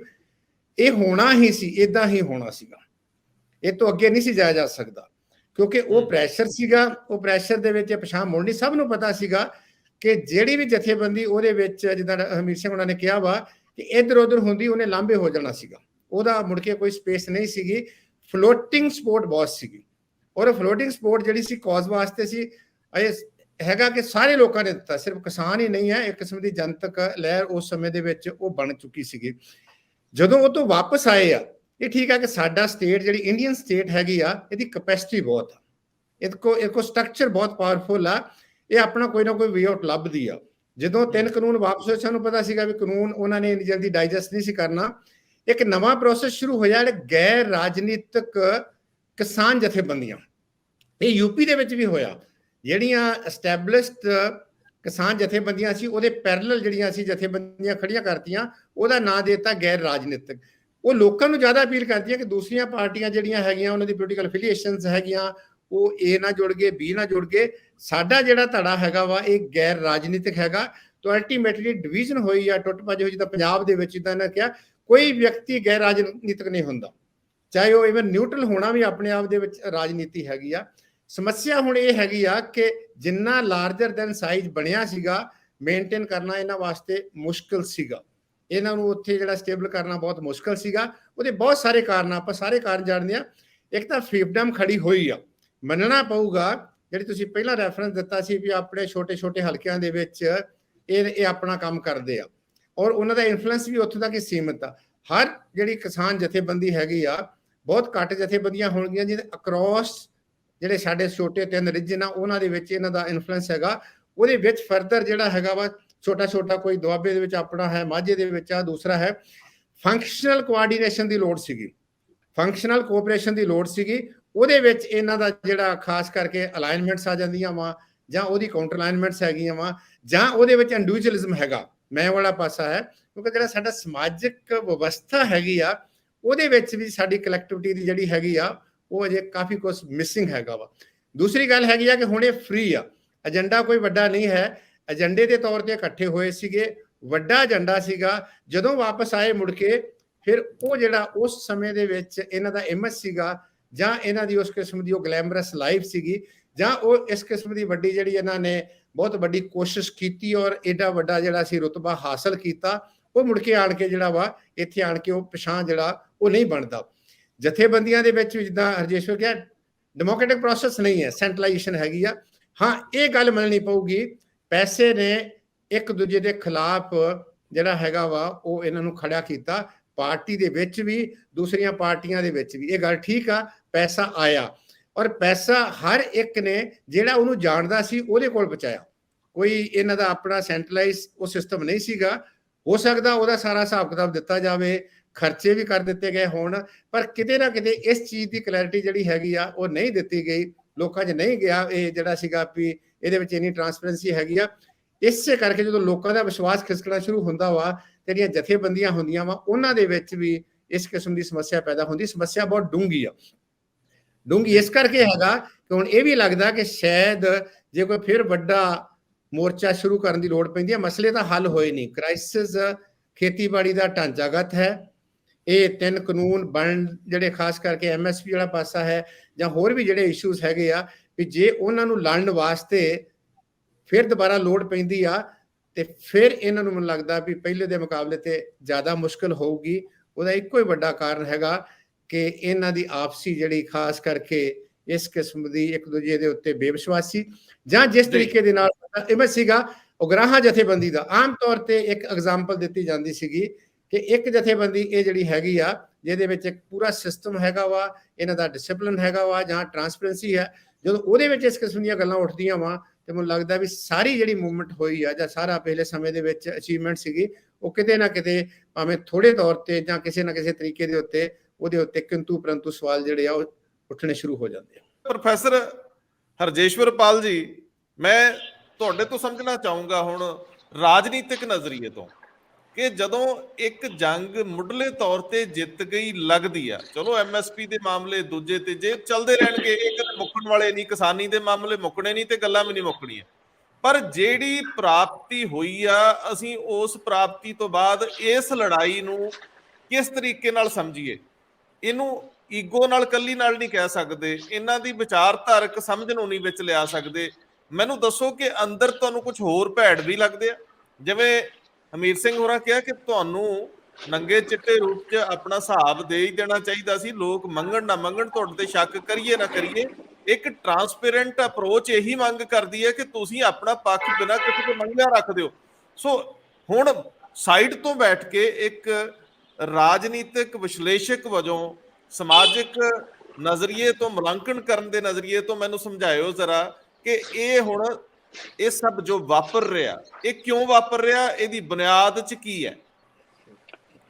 ਰੰਧਾਵਾ ਜੀ, ਜਿੱਥੋਂ ਤੱਕ ਇਸ ਦੇ ਕਾਰਨ ਹੈਗੇ ਕਿ ਕਿਉਂ ਟੁੱਟਿਆ ਹੈਗਾ ਇਹ, ਮਤਲਬ ਜਿਹੜਾ ਏਡਾ ਵੱਡਾ ਮੁਹਾਜ, ਲੋਕ ਮੁਹਾਜ ਬਣਿਆ ਸੀਗਾ ਤੇ ਜਿਸ ਤੋਂ ਲੋਕਾਂ ਨੂੰ ਆਸ ਵੀ ਬਹੁਤ ਸੀ, ਜਿਵੇਂ ਵੀਰ ਜੀ ਨੇ ਬਹੁਤ ਵਧੀਆ ਢੰਗ ਨਾਲ ਸਮਝਾਇਆ ਆਪਾਂ ਨੂੰ। ਮੇਰੀ ਨਜ਼ਰ ਦੇ ਵਿੱਚ ਇਹਦੇ ਵਿੱਚ ਕਈ ਸਾਰੇ ਕਾਰਨ ਹੈਗੇ ਆ। ਇੱਕ ਤਾਂ ਨੋ ਡਾਊਟ ਜਿਹੜਾ ਹੈਗਾ ਕਿ ਈਗੋ ਕਲੈਸ਼ ਜਿਹੜੇ ਹੈਗੇ ਆ ਲੀਡਰਸ਼ਿਪ ਦੇ, ਉਹ ਕੋਈ ਅੱਜ ਦੇ ਨਹੀਂ ਹੈਗੇ, ਬਹੁਤ ਪੁਰਾਣੇ ਆ। ਆਪਾਂ ਜੇ ਪਹਿਲਾਂ ਵੀ ਦੇਖੀਏ ਤਾਂ ਜਿਹੜੀਆਂ 32-34 ਜਿਹੜੀਆਂ ਜਥੇਬੰਦੀਆਂ ਬਣੀਆਂ ਹੈਗੀਆਂ, ਉਹ ਪਹਿਲਾਂ ਵੀ ਇੱਕ ਜਥੇਬੰਦੀ ਤੋਂ ਬਣੀਆਂ ਤੇ ਉਹਨਾਂ ਦੀਆਂ ਪੁਰਾਣੀਆਂ ਵੀ ਟਕਰਾਅ ਜਿਹੜਾ ਹੈਗਾ ਉਹ ਇੱਕ ਤਰੀਕੇ ਦੇ ਨਾਲ ਸੀ। ਇਸ ਤੋਂ ਇਲਾਵਾ ਜਿਹੜੀ ਉਹਨਾਂ ਦੀਆਂ ਵਿਚਾਰਧਾਰਕ ਜਿਹੜੀਆਂ ਡਿਫਰੈਂਸਿਸ ਹੈਗੇ ਆ, ਉਹਦੇ ਤੋਂ ਵੀ ਇਨਕਾਰ ਨਹੀਂ ਕੀਤੇ ਜਾ ਸਕਦੇ ਕਿ ਵਿਚਾਰਧਾਰਾ ਕੁਝ ਖੱਬੇ ਪੱਖੀ ਸੋਚ ਦੀਆਂ ਪਾਰਟੀਆਂ ਹੈਗੀਆਂ ਜਿਹੜੀਆਂ ਛੋਟੀ ਕਿਸਾਨੀ ਨੂੰ ਜਾਂ ਮਜ਼ਦੂਰਾਂ ਨੂੰ ਨਾਲ ਲੈ ਕੇ ਚੱਲਣਾ ਚਾਹੁੰਦੀਆਂ, ਕੁਛ ਜਿਹੜੀ ਆ ਧਨੀ ਕਿਸਾਨੀ ਜਿਹੜੀ ਹੈਗੀ ਆ ਉਹਨੂੰ ਸਪੋਰਟ ਕਰਦੀ ਆ। ਇਸ ਤੋਂ ਇਲਾਵਾ ਇਸ ਸੋਚ ਤੇ ਵੀ ਬਹੁਤ ਜ਼ਿਆਦਾ ਵਖਰੇਵਾਂ ਹੈਗਾ, ਖਾਸ ਕਰਕੇ ਕਾਡਰ ਦੇ ਵਿੱਚ, ਕਿ ਪੋਲੀਟੀਕਲ ਅਪਰੋਚ ਕੀ ਹੋਣੀ ਚਾਹੀਦੀ ਹੈ। ਕੁਛ ਜਿਹੜੀਆਂ ਪੋਲੀਟੀਕਲ ਜਿਹੜੀਆਂ ਹੈਗੀਆਂ ਇਹਨਾਂ ਚੋਂ ਜਥੇਬੰਦੀਆਂ ਜਿਵੇਂ ਅਗਰਾਹਾਂ ਹੈਗੀਆਂ, ਇਹ ਕਹਿੰਦੇ ਆ ਕਿ ਬਿਲਕੁਲ ਹੀ ਗੈਰ ਸਿਆਸੀ ਆ, ਕਿਸੇ ਵੀ ਇਲੈਕਸ਼ਨ ਦੇ ਵਿੱਚ ਪਾਰਟਿਸਿਪੇਟ ਨਹੀਂ ਕਰਨਾ। ਇਸ ਤੋਂ ਇਲਾਵਾ ਕੁਛ ਤਰ੍ਹਾਂ ਜਿਹੜੀਆਂ ਹੈਗੀਆਂ ਉਹ ਪਾਰਟਿਸਿਪੇਟ ਵੀ ਕਰਨਾ ਚਾਹੁੰਦੀਆਂ ਹੈਗੀਆਂ ਤੇ ਪਾਰਟਿਸਿਪੇਟ ਇਸ ਇਲੈਕਸ਼ਨ ਦੇ ਵਿੱਚ ਕੀਤਾ ਵੀ ਹੈਗਾ। ਸੋ ਇਹ ਕੁਛ ਤਰ੍ਹਾਂ ਦੇ ਰਾਜਨੀਤਿਕ ਤੇ ਕੁਛ ਈਗੋ ਦੇ ਕਲੈਸ਼ ਵੀ ਸੀ। ਇਸ ਤੋਂ ਇਲਾਵਾ ਮੈਨੂੰ ਲੱਗਦਾ ਕਿ ਇਹ ਮੂਵਮੈਂਟ ਜਿਸ ਤਰੀਕੇ ਦੇ ਨਾਲ ਇੱਕਦਮ ਵਧੀ ਆ, ਆਪਾਂ ਜੇ ਪਿੱਛੇ ਚੱਲਦੇ ਹਾਂ 2020 ਦੇ ਨੁਕਤੇ ਨਿਗਾਹ ਤੋਂ ਦੇਖਦੇ ਹਾਂ ਤੇ ਕਿਸਾਨ ਜਥੇਬੰਦੀਆਂ ਦਾ ਕਾਡਰ ਜਾਂ ਉਹਨਾਂ ਦੀ ਸ਼ਕਤੀ ਜਿਹੜੀ ਹੈ ਜਾਂ ਤਾਕਤ ਇੰਨੀ ਜ਼ਿਆਦਾ ਨਹੀਂ ਸੀਗੀ। ਉਸ ਤੋਂ ਬਾਅਦ ਇੱਕਦਮ ਪੰਜਾਬ ਦੇ ਲੋਕਾਂ ਨੇ ਸਪੋਰਟ ਕੀਤਾ ਤੇ ਤਕਰੀਬਨ ਸਾਰੀਆਂ ਜਥੇਬੰਦੀਆਂ ਦੇ ਵਿੱਚ ਬਹੁਤ ਸਾਰੇ ਲੋਕਾਂ ਨੇ ਜਿਹੜਾ ਹੈਗਾ ਉਹ ਵਿੱਚ ਸ਼ਮੂਲੀਅਤ ਕੀਤੀ ਹੈਗੀ। ਸੋ ਪਹਿਲਾਂ ਜਿਵੇਂ ਕੁਝ ਜਿਹੜੀਆਂ ਕਿਸਾਨ ਜਥੇਬੰਦੀਆਂ ਸੀ, ਜਦੋਂ ਕਾਡਰ ਥੋੜਾ ਸੀਗਾ ਤਾਂ ਇੱਕ ਵਿਚਾਰਧਾਰਾ ਦੇ ਲੋਕ ਜਿਹੜੇ ਹੈਗੇ ਉਹਦੇ ਵਿੱਚ ਸੈੱਟ ਸੀਗੇ, ਪਰ ਜਦੋਂ ਇੱਕਦਮ ਬਹੁਤ ਜ਼ਿਆਦਾ ਲੋਕ ਆ ਜਾਂਦੇ ਆ, ਉਹ ਬਹੁਤ ਅਲੱਗ-ਅਲੱਗ ਤਰ੍ਹਾਂ ਦੇ, ਉਹਨਾਂ 'ਚ ਕੋਈ ਪੋਲੀਟੀਕਲ ਪਾਰਟੀਆਂ 'ਚੋਂ ਵੀ ਹੁੰਦੇ ਆ, ਕੁਛ ਅਕਾਲੀ ਦਲ 'ਚੋਂ ਆਏ ਹੋਣਗੇ, ਕੁਛ ਕਾਂਗਰਸ 'ਚੋਂ ਆਏ ਹੋਣਗੇ, ਕੁਛ ਹੋਰ ਤਰੀਕੇ ਦੀਆਂ ਪਾਰਟੀਆਂ 'ਚੋਂ ਆਏ ਹੋਣਗੇ, ਤਾਂ ਉਹਨਾਂ ਦੀ ਆਪਣੀ ਵੀ ਜਿਹੜੀਆਂ ਹੈਗੀਆਂ ਲੋੜਾਂ ਹੈਗੀਆਂ, ਉਹ ਉਸ ਲੋੜਾਂ ਜਿਹੜੀਆਂ ਹੈਗੀਆਂ, ਚਾਹੇ ਉਹ ਰਾਜਸੀ ਲੋੜ ਜਿਹੜੀ ਹੈਗੀ ਆਪਦੀ ਉਹਨੂੰ ਅੱਗੇ ਲੈ ਕੇ ਆਉਣਾ ਚਾਹੁੰਦੇ ਆ, ਤੇ ਉਹਨਾਂ ਵੱਲੋਂ ਵੀ ਇੱਕ ਤਰੀਕੇ ਦੇ ਨਾਲ ਜਿਹੜਾ ਇਹਨਾਂ ਪਾਰਟੀਆਂ ਦੇ ਉੱਪਰ ਇੱਕ ਪ੍ਰੈਸ਼ਰ ਜਿਹੜਾ ਹੈਗਾ, ਗਰੁੱਪਾਂ ਦੇ ਉੱਪਰ ਪ੍ਰੈਸ਼ਰ ਪੈਂਦਾ ਹੈਗਾ ਤੇ ਉਹ ਇੱਕ ਤੋੜ ਭੰਨ ਦਾ ਕਾਰਨ ਵੀ ਬਣਦੇ ਆ। ਉਸ ਤੋਂ ਇਲਾਵਾ ਮੈਨੂੰ ਲੱਗਦਾ ਕਿ ਇੱਕ ਵੱਡਾ ਕਾਰਨ ਜਿਹੜਾ ਹੈਗਾ ਉਹ ਇਹ ਵੀ ਹੈਗਾ ਕਿ ਆਪਾਂ ਇਹਨੂੰ ਇੱਕ ਪੋਲੀਟੀਕਲ ਪਾਰਟੀ ਨੂੰ ਤੇ ਇੱਕ ਜਿਹੜੀ ਇੱਕ ਟ੍ਰੇਡ ਯੂਨੀਅਨ, ਫੋਰ ਐਗਜ਼ਾਮਪਲ ਇਹ ਟ੍ਰੇਡ ਯੂਨੀਅਨ ਹੈਗੀ ਆ ਜਿਹੜੀਆਂ ਕਿਸਾਨ ਜਥੇਬੰਦੀਆਂ, ਚਾਹੇ ਪੰਜਾਬ ਦੇ ਲੋਕ ਇਹਦੇ ਵਿੱਚ ਇਹਨਾਂ ਨੂੰ ਬਹੁਤ ਲੱਗਦਾ ਹੈ ਕਿ ਇਹਦੇ ਵਿੱਚ ਇੱਕ ਪੋਲੀਟੀਕਲ ਸਾਡੀ ਇੱਕ ਪਾਰਟੀ ਨਿਕਲ ਸਕਦੀ ਹੈ, ਪਰ ਜ਼ਿਆਦਾਤਰ ਜਿਹੜਾ ਉਹਨਾਂ ਦੀ ਜ਼ਿਆਦਾਤਰ ਦਾ ਜਿਸ ਤਰੀਕੇ ਦੇ ਨਾਲ ਉਹਨਾਂ ਦੀ ਅਪਰੋਚ ਹੈ, ਕੰਮ ਕਰਨ ਦਾ ਢੰਗ ਆ, ਉਹ ਇੱਕ ਟ੍ਰੇਡ ਯੂਨੀਅਨ ਮੰਗ ਰਿਹਾ ਕਿ ਕਿਸਾਨੀ ਦੇ ਵਿੱਚ ਹੀ ਕੰਮ ਕਰਨਾ ਚਾਹੁੰਦੀਆਂ, ਇਲੈਕਸ਼ਨਾਂ ਦੇ ਵਿੱਚ ਉਹ ਟਾਲਾ ਵੜਦੀਆਂ ਹੈਗੀਆਂ। ਤੇ ਇਹਨਾਂ ਦਾ ਤੇ ਪੋਲੀਟੀਕਲ ਪਾਰਟੀਆਂ ਦੇ ਇੱਕ ਡਿਫਰੈਂਸ, ਬੇਸਿਕ ਡਿਫਰੈਂਸ ਇਹ ਹੁੰਦਾ ਕਿ ਪੋਲੀਟੀਕਲ ਪਾਰਟੀ ਨੂੰ ਪਤਾ ਹੁੰਦਾ ਕਿ ਉਹ ਰਾਜ ਸੱਤਾ ਉਦੋਂ ਹੀ ਪ੍ਰਾਪਤ ਕਰ ਸਕਦੀ ਹੈ ਜਦੋਂ ਉਹ ਕਾਫੀ ਵੱਡੇ ਤਰ੍ਹਾਂ ਦੇ ਲੋਕ ਸਮੂਹ ਲੋਕਾਂ ਨੂੰ ਨਾਲ ਲੈ ਕੇ ਚੱਲੂਗੀ। ਜਦੋਂ ਕਿ ਟ੍ਰੇਡ ਯੂਨੀਅਨ ਨੂੰ ਇਹ ਪਤਾ ਹੈ, ਖਾਸ ਕਰਕੇ ਜਿਹੜੀਆਂ ਸਾਡੀਆਂ ਟ੍ਰੇਡ ਯੂਨੀਅਨਾਂ ਜਿਹਦੀਆਂ ਇੱਕ ਵਿਅਕਤੀ ਪ੍ਰਧਾਨ ਆ ਜਿਹਦੇ ਵਿੱਚ ਕਿ ਡੈਮੋਕ੍ਰੈਟਿਕ ਸਟਰਕਚਰ ਨਹੀਂ, ਜਿਹੜੀਆਂ ਲਗਾਤਾਰ ਜਿਵੇਂ ਹਮੀਰ ਜੀ ਨੇ ਕਿਹਾ ਕਈ ਸਾਲਾਂ ਦੇ 20 25 ਸਾਲ ਤੋਂ ਸੇਮ ਪ੍ਰਧਾਨ ਆ, ਉਹਨਾਂ ਨੂੰ ਪਤਾ ਕਿ ਅਸੀਂ ਥੋੜੇ ਜਿਹੇ ਬੰਦੇ ਵੀ ਜਾਂ 50 100 ਵੀ ਇਕੱਠੇ ਹੋਈਏ ਇੱਕ ਥਾਂ ਤੇ ਧਰਨਾ ਲਾ ਲਈਏ ਜਾਂ ਕਿਤੇ ਡੀਸੀ ਦਫ਼ਤਰ ਦੀ ਹੱਲੀਏ ਤੇ ਅਸੀਂ ਬਹੁਤ ਵਧੀਆ ਢੰਗ ਦੇ ਨਾਲ ਆਪਣਾ ਕੰਮ ਚਲਾ ਸਕਦੇ ਹੈਗੇ, ਸਾਨੂੰ ਕਿਸੇ ਸੈਂਟਰਲ ਲੀਡਰਸ਼ਿਪ ਦੀ ਲੋੜ ਨਹੀਂ।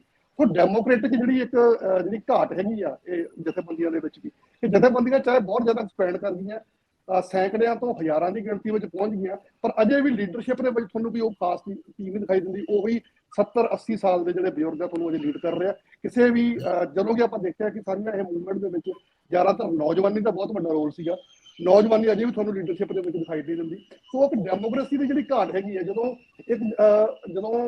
ਤੁਹਾਡੇ ਆਪਣੇ ਕਾਡਰ ਨੂੰ ਉਹ ਜਗ੍ਹਾ ਨਹੀਂ ਮਿਲਦੀ ਤਾਂ ਫਿਰ ਡੈਫੀਨੇਟਲੀ ਉਹ 'ਚ ਤੋੜ ਭੰਨ ਜਿਹੜੀ ਹੈਗੀ ਉਹ ਵੀ ਹੋਣੀ ਜ਼ਰੂਰੀ ਹੈਗੀ ਹੈ। ਤੇ ਮੈਨੂੰ ਲੱਗਦਾ ਕਿ ਜਿਹੜੀਆਂ ਟ੍ਰੇਡ ਯੂਨੀਅਨ ਹੈਗੀਆਂ ਉਹਨਾਂ ਨੂੰ ਵੀ ਪਤਾ ਹੁੰਦਾ ਕਿ ਉਹ ਉਹਦੇ 'ਚ ਬੜਾ ਵੱਡਾ ਇਕੱਠ ਕਰਨ ਦੀ ਲੋੜ ਵੀ ਹੈ ਨਹੀਂ। ਛੋਟੀਆਂ ਜਥੇਬੰਦੀਆਂ ਆਪਣੇ ਕੋਲ ਮਾਡਲ ਹੈਗਾ ਕਿਸਾਨ ਜਿਹੜਾ ਢੋਲ ਲੜਿਆ ਹੈਗਾ, ਉਹਦੇ 'ਚ 34 ਜਥੇਬੰਦੀਆਂ ਲੜੀਆਂ, ਚਾਹੇ ਛੋਟੀ ਜਿਹੀ ਵੱਡੀ, ਸਾਰਿਆਂ ਨੂੰ ਬਰਾਬਰ ਦਾ ਸਨਮਾਨ ਮਿਲਿਆ, ਸਾਰਿਆਂ ਦਾ ਬਰਾਬਰ ਦਾ ਨਾਂ ਗਿਆ। ਤੇ ਉਸ ਨੂੰ ਦੇਖ ਕੇ ਮੈਨੂੰ ਲੱਗਦਾ ਕਿ ਹੋਰ ਜ਼ਿਆਦਾ ਜਥੇਬੰਦੀਆਂ ਵੀ ਆਈਆਂ। ਸੋ ਮੈਨੂੰ ਲੱਗਦਾ ਕਈ ਕਾਰਨ ਹੈਗੇ ਆ ਜਿਸ ਕਰਕੇ ਤੋੜਪੰਨ ਹੋ ਰਹੀ ਹੈ। ਬਿਲਕੁਲ, ਤੁਸੀਂ ਇਹ ਜਿਹੜੇ ਕਾਰਨ ਦੱਸੇ ਬੜੇ ਅਹਿਮ ਨੇ। ਸਰਦਾਰ ਹਮੀਤ ਸਿੰਘ ਜੀ, ਆਮ ਤੌਰ ਤੇ ਉਹਨਾਂ ਦਿਨਾਂ ਦੇ ਵਿੱਚ ਤੇ ਉਸ ਤੋਂ ਬਾਅਦ ਵੀ ਲੋਕ ਆਪਣੇ ਫੈਸਲੇ ਕਰਾਉਣ ਲਈ ਪੋਲੀਟੀਕਲ ਲੋਕਾਂ ਦੇ ਦਰ ਤੋਂ ਜਾਣੋਂ ਹਟ ਗਏ, ਇਹਨਾਂ ਕੋਲ ਜਾਣ ਲੱਗ ਗਏ। ਅਫਸਰਸ਼ਾਹੀ ਉਸ ਏਰੀਏ ਦੇ ਕਿਸਾਨ ਲੀਡਰ ਤੋਂ ਤਰਪਕਣ ਲੱਗ ਗਈ। ਪੁਲਿਸ ਅਫਸਰ ਵੀ ਕਿਸੇ ਐਸੇ ਵਿਅਕਤੀ ਦੀ ਗੱਲ ਸੁਣਨ ਲੱਗ ਗਏ। ਛੋਟੀਆਂ-ਮੋਟੀਆਂ ਬਦਲੀਆਂ ਕਰਾਉਣ ਦੇ ਸਮਰੱਥ ਹੋ ਗਏ। ਸਵੇਰੇ ਵਿਹੜਿਆਂ ਦੇ ਵਿੱਚ MLA ਨਾਲੋਂ ਵੱਧ ਭੀੜ ਜੁਟਣੀ ਸ਼ੁਰੂ ਹੋ ਗਈ। ਗੱਡੀਆਂ ਵੱਡੀਆਂ ਹੋ ਗਈਆਂ, ਕਾਫਲੇ ਵੱਧ ਗਏ। ਤੇ ਲੇਕਿਨ ਹੁਣ ਜਿਹੜੀ ਸਥਿਤੀ ਬਣੀ ਹੈ, ਇਸ ਸਥਿਤੀ ਦੇ ਵਿੱਚ ਆਪੁਦਰਾਪਣ ਬਹੁਤ ਹੈ ਕਿ ਸੈਲਫ ਡਿਸਪਲਿਨ ਦੇ ਨਾਂ ਤੇ ਵੱਡੇ ਕਿਸਾਨ ਆਗੂ ਅਸਮਰਥ ਹੋ ਗਏ। ਰਾਜੇਵਾਲ ਸਾਹਿਬ ਐਡਾ ਵੱਡਾ ਕੱਦ ਬਣ ਗਏ ਸੀ, ਲੋਕ ਕਹਿੰਦੇ ਸੀ ਪ੍ਰਧਾਨ ਮੰਤਰੀ ਵਰਗਾ ਕੱਦ ਹੈ। ਕੇਜਰੀਵਾਲ ਨੇ ਮੁੱਖ ਮੰਤਰੀ ਵਾਂਗ ਵਜੋਂ ਅੱਗੇ ਵਧਾਤਾ, ਰੌਲੇ ਪੈ ਗਏ। ਅੱਜ ਇਹ ਸਾਰੇ ਬੰਦੇ, ਉਗਰਾਹਾਂ ਸਾਹਿਬ ਕਦੇ ਬੜੀ ਛੋਟੀ ਗੱਲ ਕਰਦੇ ਵੀ ਨਜ਼ਰ ਆ ਜਾਂਦੇ ਆ। ਉੱਥੇ ਤਾਂ ਇੰਜ ਲੱਗਦਾ ਸੀ ਜਿਵੇਂ ਪਹਾੜ ਜਿੱਡਾ ਕੱਦ ਹੈ, ਪਿੱਛੇ ਲੱਖ ਬੰਦਾ ਬੈਠਾ, ਉਹ ਟਰਾਲੀਆਂ ਦੀ ਲਾਈਨ ਕਿਲੋਮੀਟਰਾਂ ਤੱਕ। ਇਹ ਸਾਂਭਣਾ ਵੀ ਤੇ ਸੀ ਆਪਣਾ ਆਪ, ਬੰਦੇ 4 ਰੱਖ ਲੈਂਦੇ ਜਿਹੜੇ ਸਾਂਭ ਲੈਂਦੇ। ਏਦਾਂ ਹੀ ਪੋਲੀਟੀਕਲ ਲੋਕਾਂ ਦੀ ਇੱਜ਼ਤ ਮਾਣ ਜਿਹੜੇ ਘਟ ਜਾਂਦੇ। ਹੁਣ ਮੈਂ ਤੁਹਾਡੇ ਤੋਂ ਇਹ ਪੁੱਛਣਾ ਚਾਹੁੰਦਾ ਹੈ ਕਿ ਇਸ ਸਾਰੇ ਜਿੰਨੇ ਵੀ ਢਾਂਚੇ ਨੂੰ ਡਿਸਪਲਿਨ ਕੌਣ ਕਰੂਗਾ? ਇਹਦੇ ਵਿੱਚ ਕੋਈ ਅਨੁਸ਼ਾਸਨ ਕਿਸ ਤਰੀਕੇ ਨਾਲ ਆਊਗਾ? ਕਿਉਂਕਿ ਸਟੇਟ ਨੂੰ ਵਾਰਾ ਖਾਂਦਾ ਵੱਧ ਤੋਂ ਵੱਧ ਹੋਣ, ਇਹਨਾਂ ਦੀ ਇਮੇਜ ਖੁਰ ਜਾਏ, ਇਹਨਾਂ ਦਾ ਅਕਸ ਪੂਰੀ ਤਰ੍ਹਾਂ ਮਿੱਟੀ 'ਚ ਮਿਲ ਜਾਏ। ਨੋ ਡਾਊਟ ਸਾਡੀ ਇੱਜ਼ਤ, ਸਾਡੀ ਆਬਰੂ, ਸਾਡੀ ਅਣਖ ਮੁੜ ਪ੍ਰਭਾਸ਼ਿਤ ਹੋਈ, ਲੋਕਾਂ ਦੇ ਦਬਾਅ 'ਚ ਹੋਈ। ਇਹਨਾਂ ਨੇ ਲੜਾਈ ਲੜੀ, ਲੜਾਈ ਧੱਕੇ ਨਾਲ ਲੜਾਈ ਗਈ ਇਹਨਾਂ ਤੋਂ, ਪਰ ਹੁਣ ਉਸ ਇੱਜ਼ਤ ਨੂੰ ਸਾਂਭਣਾ, ਮੈਨੂੰ ਅਨੁਸ਼ਾਸਨ ਦੇ ਨਜ਼ਰੀਏ ਤੋਂ ਗੱਲ ਅੱਗੇ ਵਧਾ ਦਿਓ ਕਿ ਕੋਈ 4 ਬੰਦੇ ਐਸੇ ਹੈਗੇ ਆ ਜਿਹੜੇ ਇਕੱਠੇ ਹੋ ਕੇ ਕਹਿਣ ਕਿ ਯਾਰ ਉਹ ਸਾਰੇ ਹੀ ਮਰ ਜਾਣਗੇ, ਆ ਉਹ ਕਿਤੇ ਸਿਰ ਜੋੜ ਲਈਏ। ਮੈਨੂੰ ਲੱਗਦਾ ਕਿ ਇੱਕ ਤਾਂ ਗੱਲ ਪੋਜ਼ਿਟਿਵ ਇਹ ਹੋਈ ਪਹਿਲਾਂ ਕਿ ਜਿਹੜਾ ਡਿਵੈਲਪਮੈਂਟ ਦੇ ਓਵਰਆਲ ਮਾਡਲ ਤੋਂ ਪਿੰਡ ਭੁਲਾ ਦਿੱਤਾ ਗਿਆ ਸੀ ਤੇ ਪਿੰਡ ਦੇ ਬੰਦੇ ਭੁਲਾ ਦਿੱਤੇ ਗਏ ਸੀ। ਇਹਦੀ ਰੈਜ਼ਿਸਟੈਂਸ ਨੇ, ਉਹ ਬੰਦੇ ਵੀ ਬੰਦੇ ਹੈਗੇ ਨੇ। ਪ੍ਰਸ਼ਾਸਨ ਐ ਨਜ਼ਰਅੰਦਾਜ਼ ਅੱਖਾਂ ਵਿੱਚ ਕੇ ਨਹੀਂ ਕਰ ਸਕਦਾ ਪੋਲੀਟੀਸ਼ੀਅਨ, ਉਹਨੂੰ ਇੱਥੇ ਲਿਆ ਕੇ ਖੜਾ ਕੀਤਾ। ਅੱਜ ਵੀ ਹੈ ਉਹਨਾਂ ਗੱਲ ਕਿਤੇ ਨਹੀਂ। ਸੈਕੰਡ ਗੱਲ ਉਹਦੇ ਚੋਂ ਇੱਕ ਨਵੀਂ ਪ੍ਰਵਿਰਤੀ ਨਜ਼ਰ ਆ ਰਹੀ ਹੈ ਔਰ ਲੋਕਾਂ ਨੂੰ ਇੱਕ ਗੱਲ ਸਾਬਤ ਹੋ ਗਈ ਹੈ ਕਿ ਹੁਣ ਪਰਸਨਲ ਕੇਸ ਵੀ ਐਵੇਂ ਹੱਲ ਨਹੀਂ ਹੁੰਦੇ, ਕਿਹਦੇ ਕੋਲ ਜਾਈਏ। ਜੇ ਮੈਂ ਇੱਕ ਐਗਜ਼ਾਮਪਲ ਪਿਛਲੇ ਦਿਨ ਦੇ, ਇੱਕ ਮਸ਼ਹੂਰ ਡਾਕਟਰ ਨੇ, ਉਹਨਾਂ ਦਾ ਕਿਸੇ ਇੰਡਸਟਰੀਲਿਸਟ ਦੇ ਨਾਲ ਵੱਟ ਲੱਗਦੀ ਸੀ ਤੇ ਉਹਨੇ ਕੰਧ ਕੱਢ ਲਈ ਇੰਡਸਟਰੀਲਿਸਟ ਨੇ ਧੱਕੇ ਨਾਲ। ਉਹ ਚੀਫ ਮਿਨਿਸਟਰ ਨੂੰ ਮਿਲਣ ਤੱਕ, ਐਗਰੀਕਲਚਰ ਮਿਨਿਸਟਰ ਨੂੰ ਮਿਲਣ ਤੱਕ ਸਾਰੇ ਕਿਤੇ ਚਲੇ ਗਏ। ਸਭ ਨੇ ਕਿਹਾ ਕਰਾਂਗੇ, ਪਰ ਇੰਡਸਟਰੀਲਿਸਟ ਦੇ ਖਿਲਾਫ ਨਹੀਂ ਜਾ ਸਕੇ। ਤਾਂ ਉਹਨਾਂ ਨੇ ਜਨਤਕ ਫੀਲਡ ਦੇ ਜਥੇਬੰਦੀ ਨੂੰ ਅਪਰੋਚ ਕੀਤਾ। ਤੁਸੀਂ ਵੀਡੀਓ ਲਾਸਟ ਦੇਖੀ ਹੋਣੀ ਆ, ਪਰਸੋਂ ਚੌਥੇ 4-5 ਦਿਨ ਪਹਿਲਾਂ। ਜੋਗਿੰਦਰ ਸਿੰਘ ਉਗਰਾਹਾਂ ਦੀ ਅਗਵਾਈ 'ਚ 300-400 ਬੰਦਾ ਜਾਂਦਾ, ਉਸ ਵੱਟ ਤੇ ਜਾਂਦਾ, ਮੌਕੇ ਤੇ ਕੰਧ ਦੇ ਬਾਬਲੇ 'ਚ ਠੰਡੇ ਲਵਾ ਕੇ ਆਉਂਦਾ ਤੇ ਉਹ ਪ੍ਰਸ਼ਾਸਨ ਕਹਿੰਦਾ ਸੱਦੋ। ਡਾਕਟਰ ਵਿਚਾਰਾ ਨਹੀਂ ਸੀ ਲੜ ਸਕਦਾ, ਡਾਕਟਰ ਹੈ, ਉਹ ਤਾਂ ਆਪਦਾ ਉਹਨੇ ਮਰੀਜ਼ ਦੇਖਣੇ ਦੇ ਰੈਗੂਲਰਲੀ, ਔਰ ਉਹ ਕੀ ਕਰੇਗਾ, ਕਿਵੇਂ ਲੜੂਗਾ ਬਾਕੀ ਦੇ ਸਿਸਟਮ ਦੇ ਨਾਲ। ਇਸ ਲਈ ਇੱਕ ਤਾਂ ਢੰਗ ਤਰੀਕਾ ਜਿਹੜਾ ਉਹ ਹੈ, ਉਹ ਜਥੇਬੰਦੀਆਂ ਦੀ ਉਨੀ ਤਾਕਤ ਨੂੰ ਬਰਕਰਾਰ ਰੱਖੇਗਾ। ਜਦੋਂ ਸਰਕਾਰਾਂ ਔਰ ਪ੍ਰਸ਼ਾਸਨ ਜਦੋਂ ਬਾਕੀ ਫੰਕਸ਼ਨਲ ਨਾ ਹੋਣ ਤਾਂ ਕੋਈ ਵੀ ਧਿਰ ਚਾਹੀਦੀ ਹੁੰਦੀ ਹੈ ਜਿਹਦੇ ਧਿਰ ਕੋਲ ਜਾ ਕੇ ਬੰਦਾ ਕਹਿੰਦਾ ਕਿ ਮੇਰੇ ਨਾਲ ਚੱਲੋ, ਮੇਰੇ ਡੇ ਟੂ ਡੇ ਮਸਲੇ ਹੱਲ ਕਰਾ। ਇੱਕ ਤਾਂ ਉਹ ਚੱਲਦੀ ਹੈ। ਦੂਜੀ ਗੱਲ, ਜਿਹੜੇ ਲੋਕਾਂ ਨੂੰ ਵੱਡੇ ਮਸਲੇ ਸਾਹਮਣੇ ਆ ਗਏ, ਉਹ ਲੋਕਾਂ ਨੇ ਇਹ ਦੇਖ ਲਿਆ ਉਹ ਕਿਸੇ ਲੀਡਰ ਕੋਲ ਨਹੀਂ ਜਾ ਰਹੇ। ਸਰਦਾਰ ਹਮੀਰ ਸਿੰਘ ਜੀ, ਕਿਸਾਨ ਆਗੂਆਂ ਦਾ ਅਕਸ ਗੈਂਗਸਟਰ ਵਰਗਾ ਤਾਂ ਨਹੀਂ ਹੋਣਾ ਚਾਹੀਦਾ ਨਾ ਵੀ ਯਾਰ ਆ ਗਈ ਚੁੱਪ ਕਰਕੇ ਸਾਰੇ ਪਾਸਿਓਂ ਦੀ ਕੰਨੀ ਖਿਸਕਣ। ਕੁਝ ਮਰਿਆਦਾ ਤਾਂ ਹੋਣੀ ਚਾਹੀਦੀ ਹੈ ਨਾ ਕਿ ਤੁਸੀਂ ਠੀਕ ਨੂੰ ਠੀਕ ਗਲਤ ਨੂੰ ਗਲਤ ਤੇ ਕਹੋ। ਮੈਂ ਹੂੰ ਨਾ ਵਾਲੀ ਅਪਰੋਚ ਤਾਂ ਫਿਰ ਖਾੜਕੂ ਵੀ ਕਿਸੇ ਵੇਲੇ ਅਪਣਾ ਲੈਂਦੇ ਸੀ, ਪੁਲਿਸ ਦੇ ਆਲਾ ਜਿਹੜੇ ਕੌਪ ਸੀ ਉਹ ਵੀ ਕਰ ਲੈਂਦੇ ਸੀ। ਮੇਰਾ ਖਿਆਲ ਇਹ ਨਹੀਂ ਹੈ ਜੇ ਆਇਆ ਕਿ ਉਹ ਨਜਾਇਜ਼ ਕਬਜ਼ਾ ਹੋ ਗਿਆ ਜਾਂ ਨਜਾਇਜ਼ ਫਲਾਨਾ ਕਰਤਾ, ਫਲਾਨੀ ਜਥੇਬੰਦੀ ਉੱਤੇ ਨਜਾਇਜ਼ ਕਬਜ਼ੇ ਤੇ ਜਾ ਰਹੀ ਹੈ, ਇਹੋ ਜਿਹੇ ਤੱਥ ਤਾਂ ਨਹੀਂ ਸਾਹਮਣੇ ਆਏ। ਜਦੋਂ ਕਿਤੇ ਆਉਣਗੇ ਤਾਂ ਕਿਹਾ ਜਾਏਗਾ ਕਿ ਉਹ ਗੈਂਗਸਟਰ ਸਾਈਡ ਨੇ, ਉਹ ਇੱਕ ਅਲੱਗ ਪਹਿਲੂ ਹੈ। ਪਰ ਨਹੀਂ ਨਹੀਂ, ਤੁਸੀਂ ਤਾਂ ਜਾਣਦੇ ਹੀ ਹੋ, ਤੁਸੀਂ ਇਸ ਗੱਲ ਨੂੰ ਅਦਰਵਾਈਜ਼ ਨਾਲੋਂ ਤੁਹਾਨੂੰ ਪਤਾ ਹੀ ਹੈ ਵੀ ਜਿਹੜੇ ਆਈਡੀ ਕਾਰਡ ਜਾਰੀ ਹੋ ਗਏ ਇਹਦੇ ਵਿੱਚ ਉਹ ਵੱਡੇ ਲੀਡਰ ਨਹੀਂ, ਕਈ ਵਾਰੀ ਪਿੰਡ ਪੱਧਰ ਦੇ ਲੀਡਰ ਵੀ ਇੰਨਾ ਵੱਡਾ ਔਰਾ ਖੜਾ ਕਰਕੇ ਰੱਖਦੇ, ਕਹਿੰਦੇ ਯਾਰ ਇਹਦੇ ਪਿੱਛੇ ਜਥੇਬੰਦੀ ਹੈ। ਇਹ ਵੀ ਕੋਈ ਡਿਸਪਲਿਨ ਤਾਂ ਓੜਨਾ ਹੀ ਪੈਣਗੇ ਨਾ। ਉਸੇ ਗੱਲ ਦਾ ਡਿਸਪਲਿਨ ਦਾ ਸਵਾਲ ਹੈ। ਪੰਜਾਬੀ ਟ੍ਰਿਬਿਊਨ ਨੇ ਰਿਪੋਰਟ ਕੀਤਾ ਜਿਹੜਾ ਉਦੋਂ ਰੌਲਾ ਵੀ ਪਿਆ, ਪਰ ਇੱਕ ਚੰਗੀ ਗੱਲ ਇਹੀ ਹੋਈ ਕਿ ਸੀਨੀਅਰ ਲੀਡਰਸ਼ਿਪ ਨੇ ਉਹ ਬੰਦੇ ਕੱਢੇ ਤੇ ਕਿਹਾ ਕਿ ਸਾਡੇ ਬੰਦੇ ਨਹੀਂ ਆਏ, ਗਲਤ ਕਰ ਰਹੇ ਨੇ। ਮਤਲਬ ਪੋਜ਼ਿਟਿਵ ਗੱਲ ਜਿਹੜੀ ਉਹਦੇ ਚ ਇੰਨੀ ਆ ਗਈ। ਔਰ ਜੇ ਤੁਸੀਂ ਬੇਲਗਾਮ ਛੱਡ ਦਿੰਦੇ ਹੋ ਹੇਠਾਂ, ਫਿਰ ਉਹ ਮਨਮਾਨੀ ਹੁੰਦੀ ਹੈ, ਡਿਸਪਲਿਨ ਨਹੀਂ ਰਹਿੰਦਾ। ਪਰ ਨਾਲ ਦੀ ਨਾਲ ਮੈਂ ਜਿਹੜੀ ਦੂਜੀ ਗੱਲ ਕਰ ਰਿਹਾ ਇਹ ਕਰ ਰਿਹਾ ਕਿ ਹੁਣ ਜਿਹੜੇ ਆਮ ਸਧਾਰਨ ਲੋਕ ਨੇ, ਜਿਹੜੇ ਪਾਰਟੀਆਂ 'ਚ ਵੱਜੇ ਨਹੀਂ, ਜਿਹੜੇ ਜਥੇਬੰਦੀ ਨਾਲ ਵੀ ਨਹੀਂ ਵੱਜੇ ਉਸ ਰੂਪ ਦੇ ਵਿੱਚ, ਉਹ ਕਿਵੇਂ ਦੇਖਦੇ ਨੇ ਮਾਹੌਲ ਨੂੰ? ਉਹ ਮਾਹੌਲ ਨੂੰ ਇਸ ਢੰਗ ਨਾਲ ਦੇਖਦੇ ਨੇ ਕਿ ਕਿਸੇ ਆਗੂ ਕੋਲ ਨਾ ਜਾਓ, ਇਕੱਠੇ ਹੋ ਜਾਓ, ਆਪਣੀ ਕਮੇਟੀ ਬਣਾਓ, ਕੰਮ ਕਰੋ। 3 ਵੱਡੇ ਇੰਸਟਾਂਸ ਨੇ ਉਸ ਮੋਰਚੇ ਤੋਂ ਬਾਅਦ। ਪਹਿਲਾ ਮੱਤੇਵਾੜੇ ਦਾ ਸਵਾਲ ਹੈ। ਮੱਤੇਵਾੜੇ ਦੇ ਸਵਾਲ ਨੇ ਲੋਕਾਂ ਨੇ ਕਿਸੇ ਦੀ ਉਡੀਕ ਨਹੀਂ ਕੀਤੀ, ਕਿਸੇ ਜਥੇਬੰਦੀ ਦੀ, ਕਿਸੇ ਪਾਰਟੀ ਦੀ। ਜਥੇਬੰਦੀਆਂ ਬਾਅਦ ਚ ਗਈਆਂ ਨੇ। ਲੋਕਾਂ ਨੇ ਇੱਕ ਮਾਹੌਲ ਬਣਾਤਾ ਕਿ ਇੱਥੇ ਅਸੀਂ ਉਹ ਫੈਕਟਰੀ ਨਹੀਂ ਲੱਗਣ ਦਿਆਂਗੇ ਜਿਹੜੀ ਪੋਲੂਸ਼ਨ ਫੈਲਾਊਗੀ, ਜਿਹੜੀ ਬਾਕੀ ਗੱਲ ਹੈ। ਦੂਜਾ ਇੰਸਟਾਂਸ ਜੀਰੇ ਦੇ 40 ਪਿੰਡਾਂ ਦੇ ਬੰਦਿਆਂ ਨੇ 11 ਮੈਂਬਰੀ ਕਮੇਟੀ ਬਣਾਈ ਤੇ ਉਦੋਂ ਜਥੇਬੰਦੀਆਂ ਨੂੰ ਆਵਾਜ਼ ਮਾਰੀ, ਹੌਲੀ ਹੌਲੀ ਜਾਂਦੀਆਂ ਰਹੀਆਂ ਸਪੋਰਟ 'ਚ। ਜਦੋਂ ਬਹੁਤਾ ਜ਼ਿਆਦਾ ਇਹ ਹੋ ਗਿਆ ਕਿ ਹਾਂਜੀ ਆਪਣੇ ਆਪ ਲੀਡਰ ਨੇ, ਮਤਲਬ ਜਿਹੋ ਜਿਹੇ ਵੀ ਹੈ, ਲੀਡਰ ਤਾਂ ਨਹੀਂ ਹੈ, ਸਧਾਰਨ ਬੰਦੇ ਸੀ, ਕੋਈ ਪਿੰਡ ਦਾ ਸਰਪੰਚ, ਕੋਈ ਨੌਜਵਾਨ ਮੁੰਡਾ, ਕੋਈ ਬਾਕੀ ਲੋਕ ਜਾਣਦੇ ਵੀ ਨਹੀਂ, ਅਜੇ ਵੀ ਨਹੀਂ ਉਹਨਾਂ ਨੂੰ ਬਹੁਤੇ ਜਾਣਦੇ, ਪਰ ਉਹ ਅਗਵਾਈ ਕਰ ਰਹੇ ਨੇ। ਤੀਜੀ ਗੱਲ, ਬਹਿਬਲ ਕਲਾਂ ਦਾ ਮੋਰਚਾ। ਜਦੋਂ ਵੱਡੇ ਲੋਕ ਉੱਠ ਗਏ ਸਰਕਾਰਾਂ ਨਾਲ ਗਿੱਟ-ਮਿੱਟ ਕਰਕੇ, ਤਾਂ ਬਹਿਬਲ ਕਲਾਂ ਜਿਹੜਾ ਉਹੀ ਪੀੜਤ ਪਰਿਵਾਰਾਂ ਦੇ ਲੋਕਾਂ ਦਾ ਲੱਗਿਆ ਹੋਇਆ ਮੋਰਚਾ ਜਾਰੀ ਹੈ। ਚੌਥੀ ਗੱਲ, ਆ ਬੰਦੀ ਸਿੰਘਾਂ ਦਾ ਮੋਰਚਾ। ਜਦੋਂ ਵੱਡੇ ਕਲਗੀ ਵਾਲੇ ਜਥੇਦਾਰ, ਅਕਾਲ ਤਖਤ, ਸ਼੍ਰੋਮਣੀ ਕਮੇਟੀ, ਅਕਾਲੀ ਦਲ, ਵੱਖ-ਵੱਖ ਬੰਦੇ ਕਰਦੇ ਸੀ, ਲੋਕ ਸਧਾਰਨ ਬੰਦਿਆਂ ਦੀ ਅਗਵਾਈ ਦੇ ਵਿੱਚ ਇੱਕ ਮੋਰਚਾ ਲਾ ਕੇ ਬੈਠ ਗਏ ਤੇ ਉਹਦੇ ਚ ਜਥੇਬੰਦੀਆਂ ਨੂੰ ਵੀ ਆਉਣਾ ਪੈ ਰਿਹਾ, ਸਮੁੱਚੀਆਂ ਕਿਸਾਨ ਜਥੇਬੰਦੀਆਂ ਇੱਕ ਅੱਧੀ ਨੂੰ ਛੱਡ ਕੇ, ਤੇ ਬਾਕੀ ਦੇ ਲੋਕ ਵੀ ਆ ਰਹੇ ਨੇ। ਇਹਦਾ ਮਤਲਬ ਕੀ ਹੈ? ਹਜੇ ਪੰਜਾਬ ਦੇ ਲੋਕਾਂ ਦੀਆਂ ਨਜ਼ਰਾਂ ਦੇ ਵਿੱਚ ਉਹਨਾਂ ਨੂੰ ਪਾਰ ਲੰਘਾਉਣ ਵਾਲੀ ਕੋਈ ਲੀਡਰਸ਼ਿਪ ਨਹੀਂ ਹੈ। ਉਹ ਲੀਡਰਸ਼ਿਪ ਦੀ ਤਲਾਸ਼ ਚ ਨੇ। ਇਹ ਉਹਨਾਂ ਨੂੰ ਇੱਕ ਗੱਲ ਸਮਝ ਆ ਗਈ ਕਿ ਲੀਡਰਸ਼ਿਪ ਨਿਕਲੂਗੀ ਇਹਨਾਂ ਚੋਂ ਹੀ। ਪਰ ਇੱਕ ਗੱਲ ਸਾਹਮਣੇ ਸਭ ਦੇ ਹੈ, ਮੈਜੋਰਿਟੀ ਲੋਕ ਵੱਡੇ ਪੈਮਾਨੇ ਦੇ ਉੱਤੇ ਇਹ ਵੀ ਸਮਝ ਗਏ ਨੇ, ਉਹ ਕਿਸੇ ਵੀ ਸਟਰੀਮ ਦੇ ਹੋਣ, ਕਿ ਮੋਰਚਾ ਪੀਸਫੁਲ ਹੋਣਾ, ਮੋਰਚਾ ਸਬਰ ਸੰਤੋਖ ਵਾਲਾ ਹੋਣਾ, ਤੇ ਮੋਰਚਾ ਮਿਨੀਮਮ ਮੰਗਾਂ ਤੇ ਹੋਣਾ ਹੈ।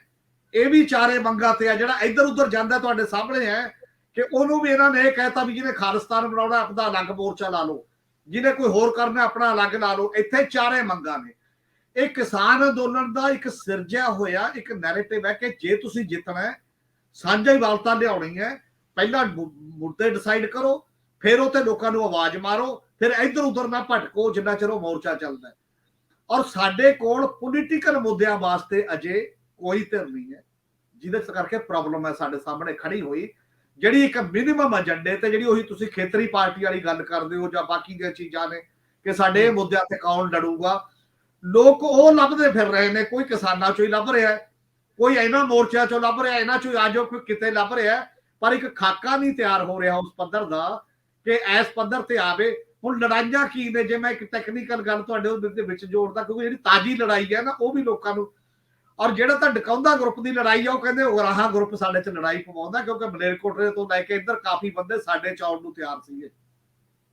ਉਗਰਾਹਾਂ ਗਰੁੱਪ ਕਹਿ ਰਿਹਾ ਵੀ ਉਹ ਡਕਾਉਂਦੇ ਵਾਲੇ ਸਾਡਾ ਇੱਧਰਲੇ ਬੰਦਿਆਂ ਨੂੰ ਚੱਕ ਰਹੇ ਨੇ, ਜਿਹੜੇ ਅਸੀਂ ਕੱਢੇ ਨੇ ਉਹਨਾਂ ਦੇ ਉਂਗਲ ਤੇ ਚੜ ਗਏ ਸੀ। ਜਸਵਿੰਦਰ ਸਿੰਘ ਲੌਂਗੋਵਾਲ ਮੀਤ ਪ੍ਰਧਾਨ, ਜ਼ਿਲ੍ਹੇ ਪਟਿਆਲੇ ਦਾ ਇੱਕ ਪ੍ਰਧਾਨ, ਇੱਕ ਮਲੇਰਕੋਟਲੇ ਦਾ, ਜਿਹੜੇ 11 ਤਰੀਕ ਨੂੰ ਅਲੱਗ ਜਥੇਬੰਦੀ ਬਣਾ ਰਹੇ ਨੇ। ਔਰ ਉਸ ਨੂੰ ਉਗਰਾਹਾਂ ਦੇ ਨਾਂ ਤੇ ਇੱਕ ਚਿੱਠੀ ਗਈ ਹੈ, ਜਿਹੜੇ 9 ਲੀਡਰਾਂ ਨੂੰ ਡਕਾਉਂਦਿਆਂ ਨੂੰ ਫੜਾ ਕੇ ਗਏ ਨੇ। ਉਹ ਕਹਿੰਦੇ ਨੇ ਜੇ ਐਸਕੇਐਮ ਨੇ ਚਿੱਠੀ ਲਿਖੀ ਹੈ ਤਾਂ ਇੱਕ ਬੰਦੇ ਦੇ ਦਸਤਖਤ ਕਿਉਂ ਨੇ, ਜੇ 5 ਦੀ ਦਸਤਖਤ ਹੋਣੇ ਚਾਹੀਦੇ ਸੀ। ਉਹ ਕਹਿੰਦੇ ਇਹਦੀ ਤਲਾਸ਼ ਕਰਾਂਗੇ ਹਜੇ ਅਸੀਂ ਵੀ, ਉਹ ਜਾਲੀ ਹੈ, ਸਾਡੇ 'ਚ ਫੁੱਟ ਪਵਾਉਣ ਦੀ ਗੱਲ ਤਾਂ ਨਹੀਂ ਹੈ। ਅਗਲੀ ਗੱਲ ਜਿਹੜੀ ਇੱਕ ਇਹਦੇ ਚ ਹੋ ਰਹੀ ਹੈ, ਜਿਹੜੇ ਬੰਦਿਆਂ ਨੂੰ ਕੱਢਿਆ ਜਾ ਰਿਹਾ, ਜਿਹੜੇ ਹੁਣ ਲੜਾਈ ਨਾਨ ਪੋਲੀਟੀਕਲ ਦੀ ਨਹੀਂ, ਲੱਖ ਕੋਈ ਕਹੇ, ਉਗਰਾਹਾਂ ਜਥੇਬੰਦੀ ਦੇ ਪਿੱਛੇ ਇੱਕ ਪੋਲਿਟਿਕਸ ਹੈ, ਇੱਕ ਪਾਰਟੀ ਹੈ। ਉਹ ਪਾਰਟੀ ਓਪਨ ਇਲੈਕਸ਼ਨ ਲੜਨ ਵਾਲੀ ਨਹੀਂ ਹੈ। ਡਕੌਂਦਾ ਗਰੁੱਪ ਦੇ ਪਿੱਛੇ ਇੱਕ ਪਾਰਟੀ ਹੈ, ਇੱਕ ਪੋਲਿਟਿਕਸ ਹੈ। ਜਿੰਨੀਆਂ ਵੀ ਜਥੇਬੰਦੀਆਂ ਨੇ ਸਭ ਦੇ ਪਿੱਛੇ ਪਾਰਟੀ ਹੈ। ਕਿਰਤੀ ਕਿਸਾਨ ਯੂਨੀਅਨ ਉਹਦੇ ਪਿੱਛੇ ਇੱਕ ਪਾਰਟੀ ਹੈ। ਜਮਹੂਰੀ ਕਿਸਾਨ ਸਭਾ ਉਹਦੇ ਪਿੱਛੇ ਇੱਕ ਪਾਰਟੀ ਹੈ। ਜਿੰਨੀਆਂ ਵੀ ਜਥੇਬੰਦੀਆਂ ਨੇ ਉਹਦੇ ਪਿੱਛੇ ਇੱਕ ਪੋਲੀਟੀਕਲ ਅਪਰੋਚ ਹੈ, ਇੱਕ ਪਾਰਟੀਆਂ ਨੇ। ਕੋਈ ਵੈਸੇ ਹੀ ਨਹੀਂ ਹੈ। ਜਿਹੜੇ ਆ ਦੂਜੇ ਗਰੁੱਪ ਸੀ ਲੱਖੋਵਾਲ ਰਾਜੇ ਵਾਲੇ, ਮੇਨ ਸਟ੍ਰੀਮ ਪਾਰਟੀਆਂ ਨਾਲ ਸੀ ਅਲਾਈ, ਦੂਜੇ ਖੱਬੇ ਪੱਖੀ ਧਿਰਾਂ ਦੇ ਨਾਲ ਅਲਾਈ ਜਿਹੜੀਆਂ ਚੀਜ਼ਾਂ ਨੇ। ਹੁਣ ਜਿਹੜੀਆਂ ਜਥੇਬੰਦੀਆਂ ਚ ਇੱਕ ਆ ਗਿਆ ਸੀ ਕੰਮ, ਡਕੌਂਦਾ ਗਰੁੱਪ ਚ ਵੀ ਜਿਵੇਂ ਇਹ ਕਹਾ ਕਿ ਪ੍ਰਧਾਨ, ਜਨ ਸੈਕਟਰੀ, ਮੀਤ ਪ੍ਰਧਾਨ ਕਈ ਉਹ ਪਾਰਟੀ ਦਾ ਹਿੱਸਾ ਨਹੀਂ ਹੈ, ਉਹਨਾਂ ਦੀ ਮੈਂਬਰੀ ਤੋਂ ਇਨਕਾਰ ਕਰ ਚੁੱਕੇ ਸੀ, ਪਰ ਜਨਤਕ ਜਥੇਬੰਦੀ ਦੇ ਤੌਰ ਤੇ ਲੀਡਰ ਨੇ। ਹੁਣ ਲੜਾਈਆਂ ਇਹ ਪੈਣਗੀਆਂ ਅੰਦਰ ਕਿ ਮੇਰੀ ਚੱਲੇ, ਮੇਰੀ ਪੋਲੀਟੀਕਲ ਧਿਰ ਜਿਹੜੀ ਪਿੱਛੇ ਬੈਠੀ ਹੈ ਉਹਦੀ ਜ਼ਿਆਦਾ ਚੱਲੇ, ਜਾਂ ਇੱਕ ਵੱਡੇ ਦਾਇਰਾ, ਵੱਡਾ ਮਨ ਬਣਾ ਕੇ ਜਿਹੜੇ ਦੂਜੇ ਵੀ ਬੰਦੇ ਆਏ ਹੋਏ ਨੇ ਸੱਜਣ, ਉਹਨਾਂ ਨੂੰ ਵੀ ਉਹਦੇ ਕੰਮ ਦੇ ਮੁਤਾਬਕ ਜਗ੍ਹਾ ਦੇਣੀ ਬਹੁਤ ਜ਼ਰੂਰੀ ਚੀਜ਼ ਹੈ। ਉਹ ਮੋਕਲਾਪਨ ਕਾਦਾ ਹੋਊਗਾ ਜਿਹੜੀਆਂ ਚੀਜ਼ਾਂ ਨੇ ਜਥੇਬੰਦੀਆਂ ਦੇ ਵਿੱਚ ਉਸ ਲੈਵਲ ਤੇ ਬਣਾਉਣ ਦਾ। ਔਰ ਇਸੇ ਕਰਕੇ ਇਹ ਸਵਾਲ ਹੈ ਹੁਣ ਆਉਣ ਵਾਲੇ ਦਿਨਾਂ 'ਚ ਕੀ ਜੋ ਪੰਜਾਬ ਦੇ ਲੋਕਾਂ ਦੀ ਤਲਾਸ਼ ਹੈ, ਪੰਜਾਬ ਦੇ ਲੋਕਾਂ ਦੇ ਫਿਊਚਰ ਦੇ ਵਿੱਚ ਦੇਖਣਾ ਚਾਹੁੰਦੇ ਨੇ ਪੰਜਾਬ ਦੇ ਵਿੱਚ, ਉਸ ਕਿਸਮ ਦੀ ਲੀਡਰਸ਼ਿਪ ਮਰਜ ਹੋਏਗੀ। ਪਰ ਉਹ ਪੋਲੀਟੀਕਲ ਖਲਾ ਕੌਣ ਭਰੇਗਾ? ਜੇ ਉਹ ਨਹੀਂ ਭਰਿਆ ਜਾਂਦਾ ਉਸ ਪੱਧਰ ਦੇ ਉੱਤੇ, ਤਾਂ ਕੱਲੀਆਂ ਜਥੇਬੰਦੀਆਂ, ਕੱਲੀਆਂ ਨਹੀਂ, ਮਜ਼ਦੂਰਾਂ ਦਾ ਇੱਕ ਐਡਾ ਵੱਡਾ ਸੈਕਸ਼ਨ ਹੈ। ਕਿਸਾਨ 20-21% ਤੋਂ ਵੱਧ ਨਹੀਂ ਹੈ ਪਾਪੂਲੇਸ਼ਨ ਦੇ ਬਜਾਏ, 37% ਦਲਿਤ ਹੈ ਜਿਹੜਾ ਪਿੰਡਾਂ 'ਚ ਰਹਿੰਦਾ ਹੈ, ਜਿਹਦੀਆਂ ਜਥੇਬੰਦੀਆਂ ਕਮਜ਼ੋਰ ਨੇ ਕਾਫੀ। 7 ਜਥੇਬੰਦੀਆਂ ਨੇ ਰਲ ਕੇ ਬਣਾਇਆ ਹੋਇਆ ਇੱਕ ਮੋਰਚਾ। ਉਹਦਾ ਨੈਰੇਟਿਵ ਨਹੀਂ ਚੱਲ ਸਕਦਾ ਕਿਉਂਕਿ ਉਹ ਅਜੇ ਉਸ ਪੋਜੀਸ਼ਨ 'ਚ ਨਹੀਂ ਗਏ ਪੋਲੀਟੀਕਲੀ ਵੀ ਤੇ ਬਾਕੀ ਗੱਲਾਂ ਦੇ ਵਿੱਚ। ਉਹਨਾਂ ਨੂੰ ਨਾਲ ਕਿਸਾਨ ਵੀ ਉਸ ਪੱਧਰ ਦੇ ਉੱਤੇ ਨਹੀਂ ਲੈ ਰਹੇ ਜਿਹੜੇ ਪੱਧਰ ਦੇ ਉੱਤੇ ਨਾਲ ਲੈਣਾ ਚਾਹੀਦਾ। ਜੇ ਪਿੰਡੂ ਆਰਥਿਕਤਾ ਦਾ ਜਿਹੜਾ ਸਵਾਲ ਹੈ, ਜਿਹੜੇ ਹਾਸੀਏ ਤੇ ਧੱਕੇ ਗਏ ਨੇ, ਤੇ ਜੇ ਪਿੰਡ ਦੇ ਵਿੱਚ ਵੀ ਉਹਨੂੰ ਨਾਲ ਨਹੀਂ ਲਿਆ ਜਾਏਗਾ ਤਾਂ ਕੱਲੀ ਕਿਸਾਨੀ ਵੀ, ਕਿਸਾਨੀ ਲੀਡਰਸ਼ਿਪ ਵੀ ਕਿੰਨਾ ਚਿਰ ਲੀਡਰਸ਼ਿਪ 'ਚ ਰਹੂਗੀ, ਚੱਲੂਗੀ ਆਉਣ ਵਾਲੇ ਦਿਨਾਂ ਦੇ ਵਿੱਚ। ਵੋਟਾਂ ਵਾਲੇ ਤਾਂ ਉਹਨਾਂ ਨੂੰ ਨਾਲ ਲੈਣਗੇ, ਤੁਹਾਡੀ ਨਹੀਂ, ਤੁਹਾਡੇ 'ਚ ਫੁੱਟ ਪੈ ਜਾਏਗੀ, ਬਾਕੀਆਂ ਨੂੰ ਨਾਲ ਲੈ ਲੈਣਗੇ, ਤੁਹਾਡੇ ਲਈ ਨਹੀਂ ਨਾ ਬੈਠੇ ਇਕੱਲੇ। ਇਹ ਚੀਜ਼ਾਂ ਨੂੰ ਮੇਰੇ ਖਿਆਲ ਹੈ ਮੰਥਨ ਦੇ ਤੌਰ ਤੇ ਸੋਚਣਾ ਪਏਗਾ ਔਰ ਸੋਚ ਕੇ ਗੱਲ ਕਰਨੀ ਪਏਗੀ। ਔਰ ਜਿਹੜੀ ਤੁਸੀਂ ਕਹਿੰਦੇ ਕੋਈ ਧਿਰ ਲੱਗੀ ਹੈ ਜਿਹੜੀ ਇਕੱਠੇ ਕਰਨ ਦੇ ਵਿੱਚ, ਕੁਝ ਬੰਦੇ ਲੱਗੇ ਨੇ ਇਕੱਠੇ ਕਰਨ ਦੇ ਵਿੱਚ, ਉਹ ਮਾਫੀ ਮੰਗ ਕੇ ਆਏ ਨੇ ਕਿਸੇ ਕੋਲੇ। ਮੰਨ ਲਓ ਰਾਜੇਵਾਲ ਕੋਲ ਚਲੇ ਗਏ 5 ਬੰਦੇ ਕਿ ਉਦੋਂ ਗਲਤੀ ਹੋ ਗਈ। ਉਹ ਕਹਿੰਦੇ ਤੁਸੀਂ 16 ਨੇ ਐਸਐਸਐਮ ਬਣਾਇਆ ਸੀ, ਸਾਰੇ ਭੱਜ ਗਏ ਪਿੱਛੇ, ਅਸੀਂ 5 ਰਹਿ ਗਏ, ਤੁਸੀਂ ਬਣਾਇਆ ਸੀ, ਮੈਂ ਤਾਂ ਬਣਾਇਆ ਨਹੀਂ ਸੀ। ਵਿਚਾਲੋਂ ਹੀ ਛੱਡ ਜਾਣਾ ਤੇ ਅੱਗੇ ਤੁਸੀਂ ਵਿਚਾਲੋਂ ਨਹੀਂ ਛੱਡੋਗੇ, ਕੌਣ ਗਾਰੰਟੀ ਦਿੰਦਾ? ਦੂਜੇ ਜਿਹੜੇ ਉਹ ਕਹਿ ਰਹੇ ਨੇ ਪਹਿਲਾਂ ਇਹ ਮੰਨ ਕੇ ਆਓ ਕਿ ਤੁਹਾਡੀ ਪਾਰਟੀ ਭੰਗ ਹੋ ਜੇ ਤਾਂ ਆਵਾਂਗੇ। ਹੁਣ ਉਹ ਪੁਰਾਣੇ ਮੁੱਦੇ ਖੜੇ ਹੋਏ ਨੇ ਜਿਹੜੇ ਇਕੱਠੇ ਕਰਨ ਦੀ ਥੋੜੀ ਬਹੁਤ ਕੋਸ਼ਿਸ਼ ਹੈ, ਪਰ ਉਹ ਕੋਸ਼ਿਸ਼ 'ਚ ਐਡੇ ਕੱਦ ਦੇ ਲੋਕ ਨਹੀਂ ਹੈ ਜਿਹੜੇ ਸਭ ਨੂੰ ਮਿਲਾ ਕੇ ਬੈਠ ਕੇ ਕਹਿਣ ਕਿ ਆਓ ਆਪਾਂ ਬੈਠ ਕੇ ਕਰਦੇ ਆ। ਇਦੋਂ ਪਹਿਲਾਂ ਵੱਡੇ ਲੀਡਰ ਸਾਰੇ ਬੈਠੇ ਸੀ, ਗੁਰਾਹਾਂ ਵੀ, ਰਾਜੇਵਾਲ ਵੀ, ਹੋਰ ਵੀ, ਆਪਾਂ ਜਦ ਇਕੱਠੇ ਹੋ ਕੇ ਕੁਝ ਕਰੀਏ। ਔਰ ਹੁਣ ਉਹ ਬੈਠੇ ਨੇ, ਉਹ ਨਹੀਂ ਕਰ ਰਹੇ ਇਕੱਠੇ ਰਹਿਣ ਦੀ ਕੋਸ਼ਿਸ਼, ਦੂਜੀਆਂ ਕੁਝ ਤਰ੍ਹਾਂ ਕਰ ਰਹੀਆਂ। ਤੁਹਾਡਾ ਮਤਲਬ ਹੈ ਕਿ ਜਿਹੜੇ ਇਕੱਠੇ ਕਰਨ ਦੇ ਯਤਨ ਹੈ ਉਹਨਾਂ ਨਾਲੋਂ ਤੋੜਨ ਵਾਲੇ ਯਤਨ ਵੱਡੇ ਹੋ ਗਏ, ਕਿਉਂਕਿ ਇਕੱਠੇ ਹੋਣ ਦੀ ਕਨਸੋ ਤਾਂ ਮਿਲਦੀ ਨਹੀਂ, ਟੁੱਟਣ ਦੀਆਂ ਖਬਰਾਂ ਲੱਗ ਰਹੀਆਂ। ਮੈਂ ਜਾਂਦੇ ਜਾਂਦੇ ਸਿਰਫ ਦੋਨਾਂ ਮਹਿਮਾਨਾਂ ਕੋਲੇ, ਪ੍ਰੋਫੈਸਰ ਜਗਰੂਪ ਸੇਖੋਂ ਜੀ ਕੋਲੇ ਔਰ ਪ੍ਰੋਫੈਸਰ ਹਰਜੇਸ਼ਵਰਪਾਲ ਜੀ ਕੋਲੇ ਅੰਤਮ ਸ਼ਬਦ ਲੈਣਾ ਚਾਹੁੰਦਾ। ਪ੍ਰੋਫੈਸਰ ਸੇਖੋਂ ਸਾਹਿਬ, ਤੁਹਾਡੇ ਤੋਂ ਸ਼ੁਰੂ ਕਰ ਲੈਂਦੇ ਆ, ਬਹੁਤ ਸੰਖੇਪ ਦੇ ਵਿੱਚ ਇਹਨੂੰ ਸਮਾਪਨ ਵੱਲ ਲੈ ਜਾਓ। ਨਹੀਂ, ਇਹ ਤਾਂ ਵੇਖੋ ਜੀ, ਜਾਂ ਤਾਂ ਜਿੱਦਾਂ 2 ਸਟੈਪ ਫਾਰਵਰਡ 1 ਸਟੈਪ ਬੈਕਵਰਡ ਔਰ ਜਾਂ ਅਦਰ ਵੇ ਰਾਉਂਡ। ਇਹ ਗੱਲ ਠੀਕ ਆ, ਕ੍ਰਾਈਸਿਸ ਹੈਗਾ, ਜਿਹੜੀ ਹਮੀਸ਼ ਉਹਨਾਂ ਨੇ ਗੱਲ ਕਰਤੀ ਹੈ, ਬਹੁਤ ਕ੍ਰਾਈਸਿਸ ਤਾਂ ਜਿਹੜਾ ਹੈਗਾ ਕਿ ਹੁਣ ਆਪਸ ਵਿੱਚ ਵੀ ਸ਼ੁਰੂ ਹੋ ਗਿਆ, ਦੂਸਰਿਆਂ ਨਾਲ ਵੀ ਸ਼ੁਰੂ ਹੋ ਗਿਆ। ਲੜਾਈ ਦੂਸਰਿਆਂ ਦੀ ਲੜਨ ਦੀ ਬਜਾਏ ਘਰ ਦੇ ਵਿੱਚ ਹੀ ਹੋ ਗਈ। ਇਹਦੇ ਵਿੱਚੋਂ ਕੀ ਨਿਕਲਦਾ? ਠੀਕ ਆ, ਕਿਸਾਨ ਅੰਦੋਲਨ ਦਾ ਬਹੁਤ ਉਹਨਾਂ ਵਧੀਆ ਨੈਰੇਟਿਵ ਦਿੱਤਾ ਕਿ ਇਹ ਚੀਜ਼ ਲੋਕਾਂ ਨੂੰ ਉਹਨਾਂ ਨੇ ਇੰਪਾਵਰ ਕੀਤਾ। ਸ਼ਾਇਦ ਆ ਜਿਹੜੀ ਇਹ ਵੇਲੇ ਰਾਜ ਕਰਦੀ ਧਿਰ ਹੈਗੀ ਆ, ਇਹ ਕਿਸਾਨ ਅੰਦੋਲਨ ਚੋਂ ਨਿਕਲੀ ਜਿਹੜੀ ਲੋਕਾਂ ਦੀ ਪੋਲੀਟੀਕਲ ਜਿਹੜੀ ਆਟੋਨਮੀ ਹੈਗੀ ਆ, ਜਾਂ ਲੋਕਾਂ ਪੋਲੀਟੀਕਲ ਜਿਹੜਾ ਪਰਸਨ ਬਣ ਕੇ ਨਿਕਲੇ ਆ, ਉਹਦਾ ਹੀ ਦੇਣ ਹੈਗੀ ਆ।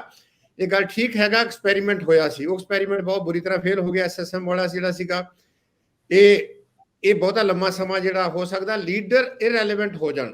ਜੇ ਲੀਡਰ ਲੋਕਾਂ ਦੇ ਮਸਲਿਆਂ ਤੇ ਉਹਨਾਂ ਦੀ ਐਸਪੀਰੇਸ਼ਨ, ਚਾਹੇ ਉਹ ਕਿਸਾਨ ਹੈਗੇ ਆ ਚਾਹੇ ਮਜ਼ਦੂਰ ਹੈਗੇ ਆ, ਨਹੀਂ ਆਉਂਦੇ, ਤਾਂ ਫਿਰ ਜ਼ਰੂਰੀ ਨਹੀਂ ਵੀ ਉਹ ਲੀਡਰ ਉਹੀ ਲੀਡਰ ਬਣੇ ਰਹਿਣਗੇ। ਪੋਸੀਬਿਲਿਟੀ ਇਸ ਸਮੇਂ 'ਚ ਹੈਗੀ ਆ ਵੀ ਕੋਈ ਵੀ ਧਿਰ ਉੱਠ ਕੇ ਇਹਨਾਂ ਮੁੱਦਿਆਂ ਨੂੰ ਲੈ ਕੇ ਇਹ ਪਰਸੈਪਸ਼ਨ ਦੇਣ 'ਚ ਕਾਮਯਾਬ ਹੋ ਜਾਣ ਕਿ ਅਸੀਂ ਤੁਹਾਡੇ ਹਿੱਤਾਂ ਨੂੰ, ਚਾਹੇ ਉਹ ਰਾਜਨੀਤਿਕ ਹਿੱਤ ਆ ਚਾਹੇ ਦੂਸਰੇ ਹਿੱਤ ਆ, ਉਹਨਾਂ ਨੂੰ ਦਿਆਨਤਦਾਰੀ ਦੇ ਨਾਲ।